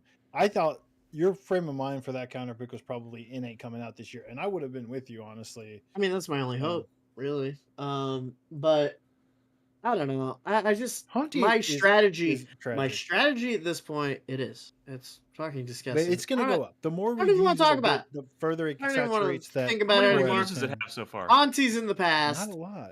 That's Haunty's- why 4 out of 10 dropped the score so much. Haunty's behind me now. It's in the past. I don't fucking care. It's going to Thank go up. you, Like, Nintendo Life. The critic recommend 81% critics recommended, but top average critic is 73. I fucking Anyway, I have 5 empty slots. there's and- 9 reviews that count on Haunty, which is I why have- the 4 out of 10 killed it. That's awful. I have 5 empty slots, which I am going to be playing the back half of the year very Make 'em differently count. than the front I half. mean, look, And in December, Warhammer, I 2 think, 90 will. pluses came out. Warhammer's a 95. I'm saying it here. Warhammer's gonna save me. 95. All right. Warhammer. Wait, you said that about Warhammer for the Rogue glory of Trader the last Emperor. year. What? Remember Rogue Trader last year? You said 95 to the Dude, moon. it should have been. It was so close. It could have been. It should have been. Never I bet think, on Warhammer. I think that if any Warhammer game has the ability to overcome and succeed where all others have failed, it's Warhammer 40k Space Marine 2. I can feel it in my bones. And that's it. That's all I have to say. Saber. Chris Davis, real quick on that. Do you have details on the team, the development team at Saber that is making? And you can tell me after the show that the team that's making Space Marine 2. What specific games did they work on? Because that's a large company and they do a lot of publishing, and it's hard to tell who the fuck works on who on what. You know, are they the people that made that fucking Jesus Christ, Evil Dead game? You know, like they make a lot of bullshit. You know, so I'm curious. Anyways, Nick. It's Chris who's Davis's turn. You just gave Chris Davis an assignment. Chris It's Davis. his turn to do his Yeah. 4-player minute. Research after, but I just didn't want to forget about it. Okay. I don't know which particular team at Saber is doing it. I just know it's an internal team. I can look I it know up you don't later know. for you. Yeah, there you go. Yeah, I mean they've got like 7 or 8 different development studios. So, my 4-player minute. It's me trying to be the cheapest motherfucker on the planet right now. I'm still working on my house, and then the other day, my check engine light on my car popped up, and There it is. Yeah, your shit. You know, we all got a lot of shit going on in our life. You always unload on which is fine. You know, it's your platform for anything, but get it. I mean, what else is there to say? I've started Divinity Original Sin 2. I'm not attached to it at the moment yet. I'm hoping a few more hours of play will really grab me. You're just making us sad. Yeah, it's a sad thing. Your Like, car. Why do also- you take your such an old car to the dealership though? I guess that's the thing I don't understand. Because they If do it's not under warranty. because they'll do a free diagnostic. They do a free diagnosis. Okay, this is getting a little too Yeah. real for me. Okay, I'm just Can saying. we talk about nothing's what's important free. here? What's So you important do is the video free games. diagnostic and you get the fuck out of there. That's what you do. What do you think I did? Like, Oh, okay. Oh, I'm still- no. Okay, no, I got you. No, I thought you repaired at the dealership. Never mind. no. Okay. He's just No. looking out. He's just You looking left out out. those details. You just said the dealership fucked you, and I was like, well. Okay. Well, they wanted to fuck me with the price they wanted. And I'm still getting Yep. fucked. I'm just not getting fucked that bad. I just want to say you did buy Alone in the Dark after you knew you were buying a house. I mean, Yeah, because I wanted to try the brand new Alone in the my Dark. I'm just I didn't kidding, want I'm my sorry. only Alone in the Dark experience to be the sole thing I remember being I'm the fucking light bringer from that Hey, that's very shitty good and 2009 game. memorable. I love how a lot of times Chris I'm Davis's the 4-player fucking minute universe. Chris Davis's 4-player minute often turns into Brad just like poking The at fucking him and just Spanish being- Inquisition from Brad every fucking week. I don't know. There's nothing I can say that ever makes Brad happy. You Just have don't expressive eyebrows, okay? I like watching you react. What do you want from me, Chris Davis? I want you to get off my ass for just 1 week. I don't know. It was sad. I was just trying to make a joke or something. I'm sorry. I hope your car is okay and your house and all that. God, I hope so, man. I don't get it Save back some till money. tomorrow. Go get a second job. Yeah, because that's exactly what I have time for. Oh yeah. Be Just go one out. of those people that works 2 work from home jobs. Man, more people pulled that off than you'd realize. That's pretty wild. Yeah, that is. It is. Yeah, I don't know how people do it. Just like get 2 different jobs, but like barter for like a On hybrid the clock schedule. at the same That's time. like Hell yeah, dude. Yeah. So I guess my hype for the week is for the Space Marine 2 trailer, Crispy. when is that dropping? August gonna get something, I think. February of next year. Just smells like February of next year. Actually, I think it's September. August or September, something like that. What are we Either talking way, about? February. the Space Marine 2. When is it? September. The release date? Yeah, September. September. Okay. That trailer is the first one that actually made me excited for the game. The previous ones, I was like, okay, I don't know if Saber can pull this off. They're not really hitting all the right notes. And then they show Captain Titus, and they talk about like this co-op campaign that sounds pretty fun. My only sincere worry about the game is that it's. Please tell me it's just not just about the Tyranids. Please tell me there's more enemies beyond them. Oh, you're getting into like the deep nerd lore shit here. Is what we're talking about. I'm just If it saying, is about the Space Tyranids, Marine would 1 it had the be twist of lore? like a second enemy faction to fight halfway through the game. And like It did. so far, all they've been showing of this game is just the one enemy type, and I'm like, man, I don't know. It's not gonna be just one enemy type. You know, that would be silly. That would be something that's Saber interactive. There's Chaos Space Marines in the multiplayer. I need a good Exo Primal.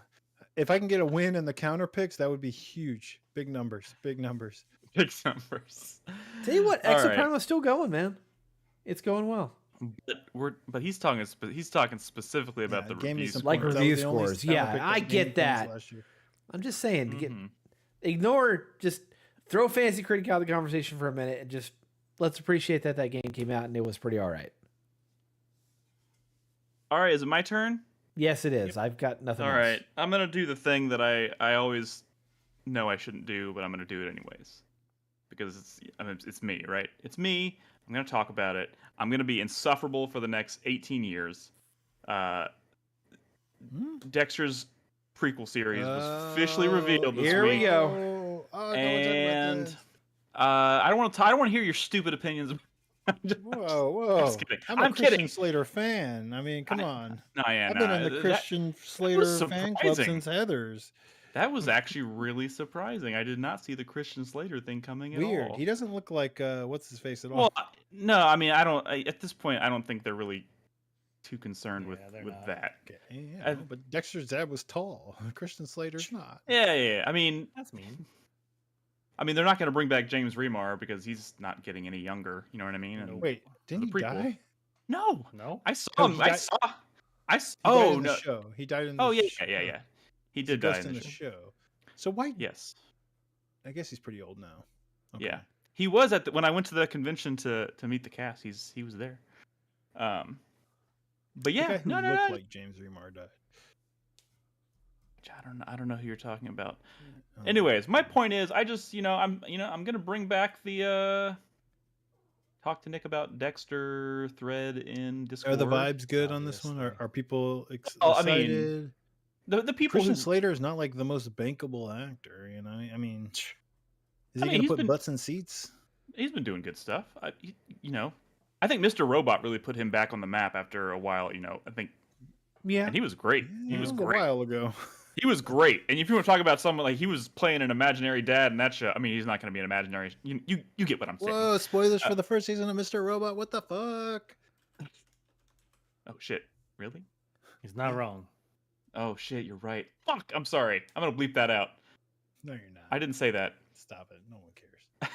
It's a decade old. Well, show. sometimes people care. I mean, you Shit. can still spoil it. I mean, I'm gonna be honest. If anybody's mad about that, I just want you to know I literally forgot that was a spoiler when I said that. So I'll bleep that out. But anyways, yeah, no. I'm just you know, I'm the Dexter guy, Who's right? the guy? So Who's this the is pretty Dexter guy? exciting. Has he been in anything? Patrick Gibson. He's been most hear recently. you. He What was was in the OA on Netflix just keep and going. Shadow and Bone. I don't know, man. I'm pretty fucking excited. I mean, I always get excited for new Dexter. That doesn't happen very often, so I'm pretty hyped. I'll just leave it at that. I mean, they announced this back in February of 2023, so and then the writer strike pretty much happened right after that. So it's been just radio silence about since then. So it's cool to see it's finally real and it's happening and it's a thing. And apparently they're starting to film like next week or something. So pretty like exciting. what? It's Dexter's like in his early 20s or something like that. Yep. Like what? 1991 Miami, Dexter. So he's just getting out of college, or he's just at the tail end of his college career, and he's starting his internship kind of thing. So he hasn't done his first kill yet. Oh, he I definitely did. I mean, they touch on that in the original show. I would imagine it's going to be kind of unavoidable. They're going to have to kind of retell that story because that's kind of the whole. It's a prequel, and that's the story they're telling. But it was so brief in the original show that it didn't have much context or anything. You were just kind of left to kind of like you get the idea and you kind of fill in the blanks, and then it's all of like 4 minutes in the actual original show. So there's plenty of. My first time was the same. Yeah. 4 minutes, yeah. I hope it's not too. Like, I hope they nail Michael C. Hall's Dexter is not an easy thing to. No. Here's the thing. to- Not an easy tone to match, and it's big shoes to fill. But like, you got to imagine that like there was probably extensive casting meetings and whatnot, and whoever was going to get the role had to have done something to kind of like earn it. You know what I mean? No. So I'm just All really he did curious. was walk in the audition and say, "Tonight's the night." Maybe. And they were like, "Nailed it." No, I mean, I'm sure there's lots of stuff they had him do, and I'm just really interested to see what they're going for here. So yeah, They're just gonna. as a Dexter fan, I'm pretty excited. They're just gonna edge for 13 episodes until the season finale is his first kill.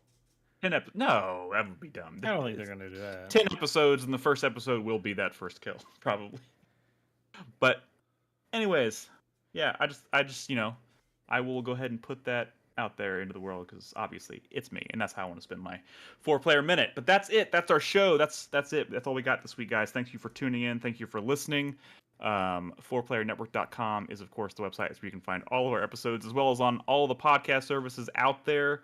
Make sure if you're not already, join us in our Discord at discord.gg/4player.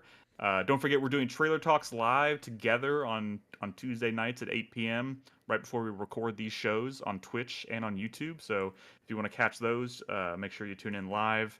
And yeah, just make sure you're in our Discord, guys, because next month's going to be, it's June. I know E3 is dead as fuck, but that doesn't mean there's not going to be a lot of exciting stuff happening, industry stuff happening that we're going to be wanting to talk about and whatnot. So Key3. yeah. Love making fun of be Jeff cool. Keighley, so I'll be there. Yeah, it's always. Oh, yeah, it's not hard. Always plenty of Jeff Keighley stuff to make fun of, but we'll see what happens. Anyways, thanks for listening again, guys. We'll see you next week for another episode. In the meantime, be good to each other, play video games, and good night. Bye. Bye. I actually found out on a podcast today that Jeff Keighley's parents are like big time like execs at IMAX or something, or they were. So like IMAX? yeah. thought that was funny. So he's a nepo baby. Yeah, exactly. Which is fine, but because that's so on brand for Jeff Keighley. But Guys, I really do apologize about the Mr. Robot thing. I completely forgot that wasn't like something they tell you in the first episode. It's been a long time. It's been a long time since I've seen that show. So maybe I'll bleep that out. Honestly, my brain didn't even process what you said. Wonderful. I'm sure I there's did plenty of immediately. And I'm glad the people who did process it apparently have already seen the show, so no harm, no foul there. But I've only seen season 1, but yes, that does happen in season 1. Oh, it does? Okay, so it's not that bad. No. I just want to see what happens with Jeff Keighley and Microsoft and Xbox if he says anything. He might make a generic This has comment been about a industry tumultuous layoffs, year but- in the video game industry. Yeah, I think they're going to say something, but they're not going to explicitly. Yeah. All the ups and downs of the. Are we done? Yes. Okay. I can stop recording. Did you just walk away? Yeah, I had to walk away because my mic wasn't muting and I was trying to talk on the phone with my roommate. So am I gonna need to do any editing at the end? I don't know. Maybe. I think I was like talking over. Speaking of which, mine is called Brad B and Brad C because I named the first one B and I couldn't name the second one A. That would have been unhinged.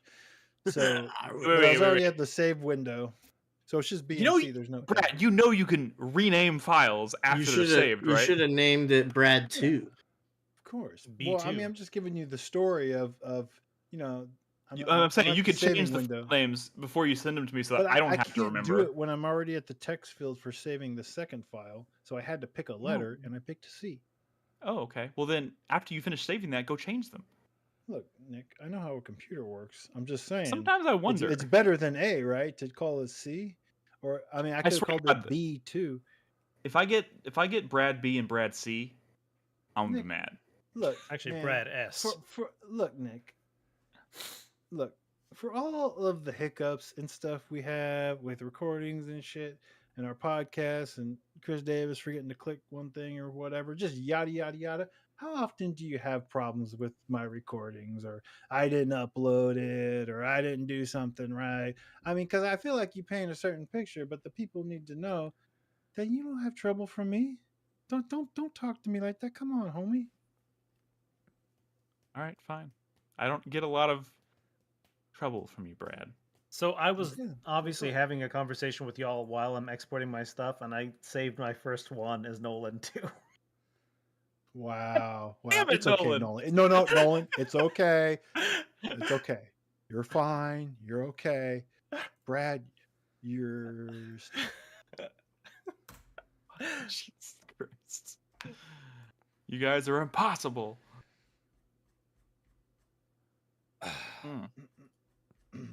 So I've been debating on getting an irrigation system at my house because I have to manually water it, which is kind of frustrating, but whatever. Yeah. Regardless, something I've been thinking about. Less common up here than it is in the South, but they still exist. Magically get a flyer in the mail for a landscaping service. They're listening. Cool. Look up on their website. I'm like, hey, they only have one review on Google. I'm like, maybe they're newer. I don't know, whatever. So I start kind of search around the internet. I find their website. They have a bunch of photos of work they have done. And I'm like, it looks pretty good. And so I reverse Google search, image search. Every photo on their website is stolen from someone else. Oh, jeez. And It's I'm a like, scam. it could be a scam, or it could be someone who's just starting their business and wants to make them seem better than they are. But They that's only still take kind of payment in fucking Bitcoin. shady, right? Yeah, and so the weird thing is they had one review on Yelp that was like, oh, someone named Jordan from here called me and said blah blah blah blah blah, and it seemed like a scam. And like the business responded saying, oh yes, apologies for that, we've changed our passwords. And I'm like, oh man, these are just fucking red flags all over the place. Nolan, I am I will too not be afraid going with to that do company. anything with any company, anything related to my house. I'm horrified. I am horrified. Everything's a scam. Oh yeah, Everything's a scam. It feels that way sometimes. The only good contractor is a dead contractor. Yeah. What the? Wow. I don't That's trust capitalism, baby. That reminds me of that moment in The Last of Us, the first season. I asked around. I was was asking. supposed Like, told us contractors. Everybody do loves you know any, contractors. do you know any good contractors?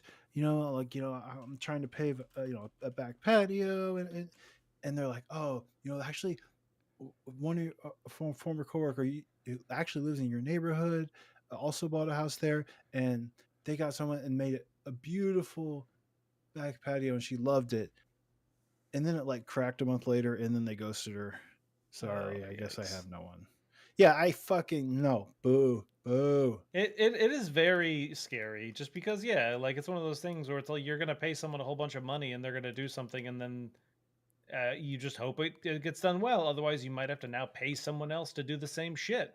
Like I remember, like when I had in my place in Georgetown, when we had our water softener installed, the fucking plumber, because first off, whoever built the house was dumb and they didn't plumb it for a water softener, which in a place like Texas where most of the water comes, if you're not Austin proper, most of the water comes from natural aquifers, so it's hard as fuck. They didn't pay the fucking like $400 to just have it plumbed for a water softener.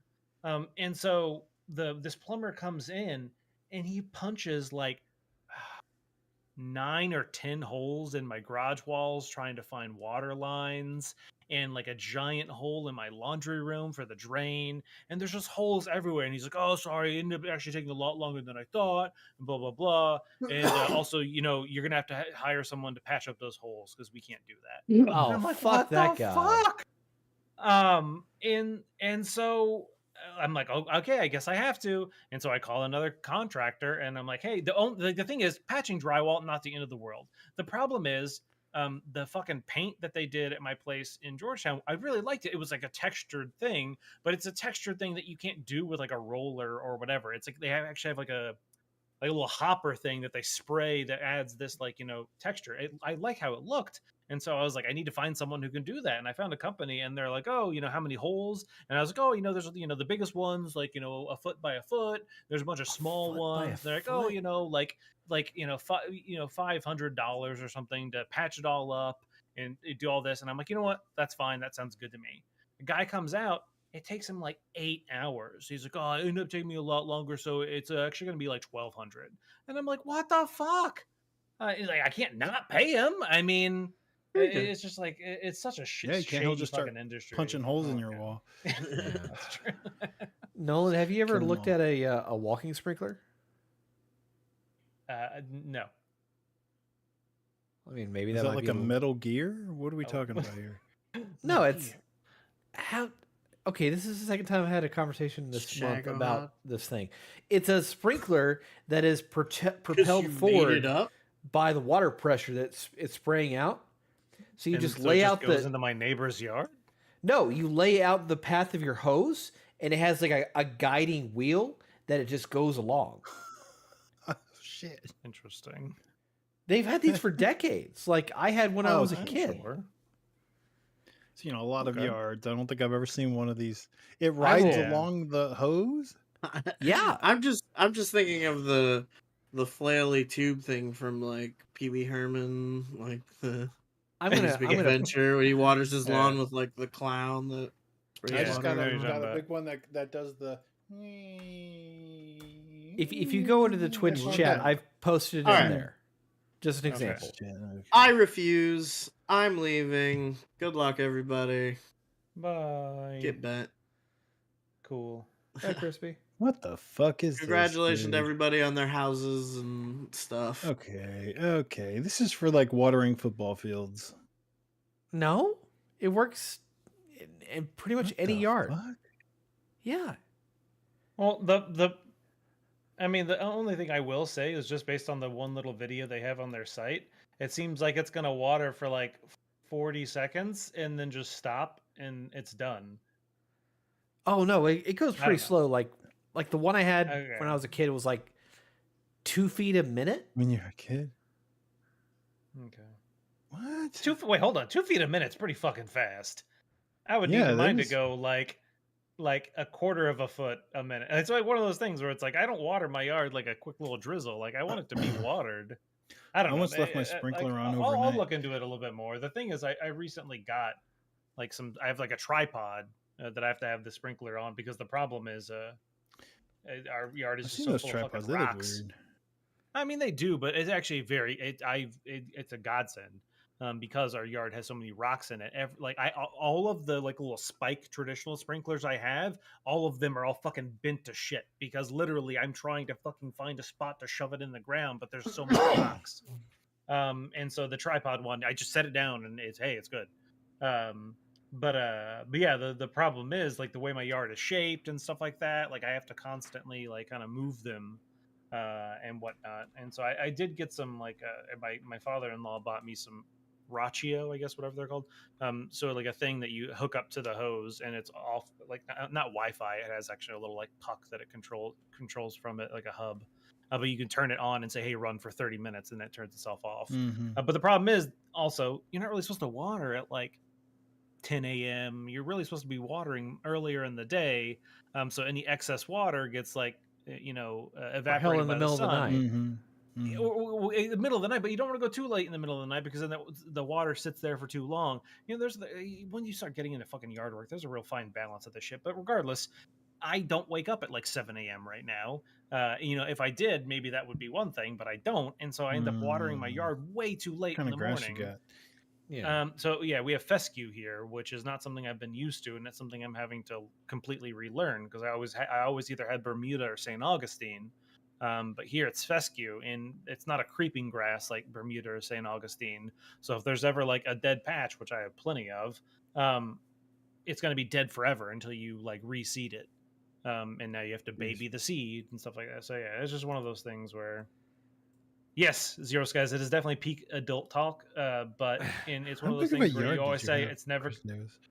It's never. I'm not going to have a big yard. But then all of a sudden, it just starts happening to you. Growing up, where you use one of these things, I'm looking at this thing. This is if I saw this on Shark Tank, I would have assumed that they would have been chased out of the building. This is absurd. We used it to water like the house with the biggest yard I had was like a third of an acre. Like it did the job. Just get a sprinkler that covers the whole. A sprinkler to cover the whole place is not really possible. It's like one of those things where like none of my sprinklers can cover my entire yard, no matter. Yeah. Like I still have to like move it. Unless you get 18 sprinklers. Well, yeah, that's the thing. As I could, in theory, try to daisy chain a bunch, but now there's all these like things going around. And the thing is, you can't just leave your hose laying in the yard because it creates like a divot, and it's not good for the grass. And it's just like, man, there's so much crap. No, my backyard is going to be very small. It's from my back wall to the back fence, 10 feet to the window. Whoa! Wait, 10 feet from the back 10 wall feet, to the Jesus back Christ. fence. Yeah, I guess you're never getting a dog. Well, it's 10 feet in the back, and then it's 10 feet on either side. Whoa. So, wait, so it's a 10 by 10 square? Well, on either side of the house, to the left and the right. So, okay, it ain't much. But it's long. I've got a decent sized front yard at least, but I'm not gonna have to water that much. Thank goodness. But it did make me have to completely rethink how I would do the yard when I found that out. I want to see a video footage of that little tractor sprinkler thing that I just saw on Amazon watering your backyard. Zero Skies, I responded to you with actually a video that Bernadette had sent me the other day, and it's one of those things where you always say like, "Oh, that's never gonna be me," and all of a sudden you catch yourself slowly doing shit, and it's like, "Oh fuck, I'm my dad." Like, "Oh, I'm bird watching," or "Oh, like I'm concerned with like the water pressure or whatever," and like it's just one of those things where it just happens one day. I didn't share it earlier, but my parents, their neighborhood got hit by a tornado. Oh no! Yeah, and over the weekend I was up there cleaning up because it uprooted 2 huge trees. They lost most of their windows. Like a tornado literally hit their street, and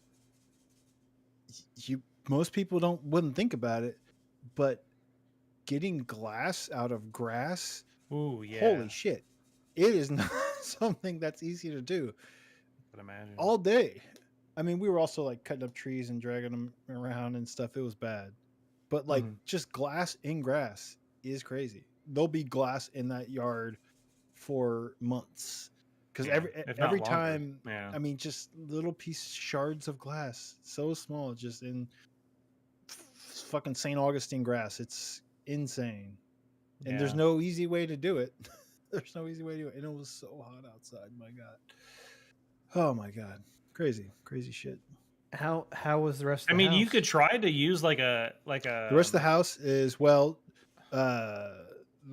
lot of water damage. They're gonna have to replace a couple beds because the windows got blown out, and so there's a lot of water got in the house. Oh man, I'm sorry. They're having to like throw out the hot tub because it basically became like a saw trap. Because like one of the windows that blew out was right above a like there's like a deck, and then right below it is a hot tub, and the cover blew off pretty quickly, and it just shards like it basically became a saw trap. The hot tub now, because anytime you turn the jets on, there's going to be shooting out shards of glass, so they pretty much just need to replace it. It's crazy. Yeah, it's a huge mess, these tornadoes. Who would have thunk it? Crazy. They looked out though. Some of the people in that neighborhood were like, oh man, crazy stuff. That is for sure. Took them at least they're okay, I guess. Yeah. Oh no, they're okay. Sure. Yeah, but crazy. Yeah, it's horrible rough. Weekend because they didn't have power. So like we were outside. They got a window unit to cool one of the rooms as sort of a cool zone, and we were having to take breaks. Our breaks had to be as long as me and my brothers were up there, as long as like we were outside because it felt like over 100. Like feels like 110. It was just a horrible. I'm sure it was humid too. But yeah, it was a mess. Jeez, crazy man. I'm glad they're at least okay. That's fucked. Yeah, they're okay. But yeah, crazy tornadoes. Huh. So what do you do when like all your windows in your home get shattered? Do you just have like insurance company came? Well, yeah, but like a couple of days later to board them all up. But you mean what do you do while the storm is there? No. I say what do you do like in Texas? You can't live in the house because like. I mean, you can. Right? It just sucks. I mean, luckily it's not like the hottest part of the summer yet. But like, if that were to happen in the middle of because June, there was no power. Yeah, no. A friend let them borrow a generator, and the insurance company came to board up the windows, and with the window unit, they had a livable room. That is the one thing. Window units do a pretty good job of keeping at least a small space cool. There was a point when before we moved into our house that we were in before, where we were renting a place, and the AC went out in the middle of summer on a Friday evening, and it was like 100. It was like when it was in like the 105s and stuff. And I called my landlord, and he's like, "I can't do anything. The company who services the place will be out there on Monday." And so I went to Home Depot that evening, and I bought a window unit and put it in there. And I kept that room like. In the 70s, but the rest of the house was a fucking disaster. But then come Monday, they like I said, it was like 3 days though. Like we just essentially hanging out in one room because it was so miserable. Yeah.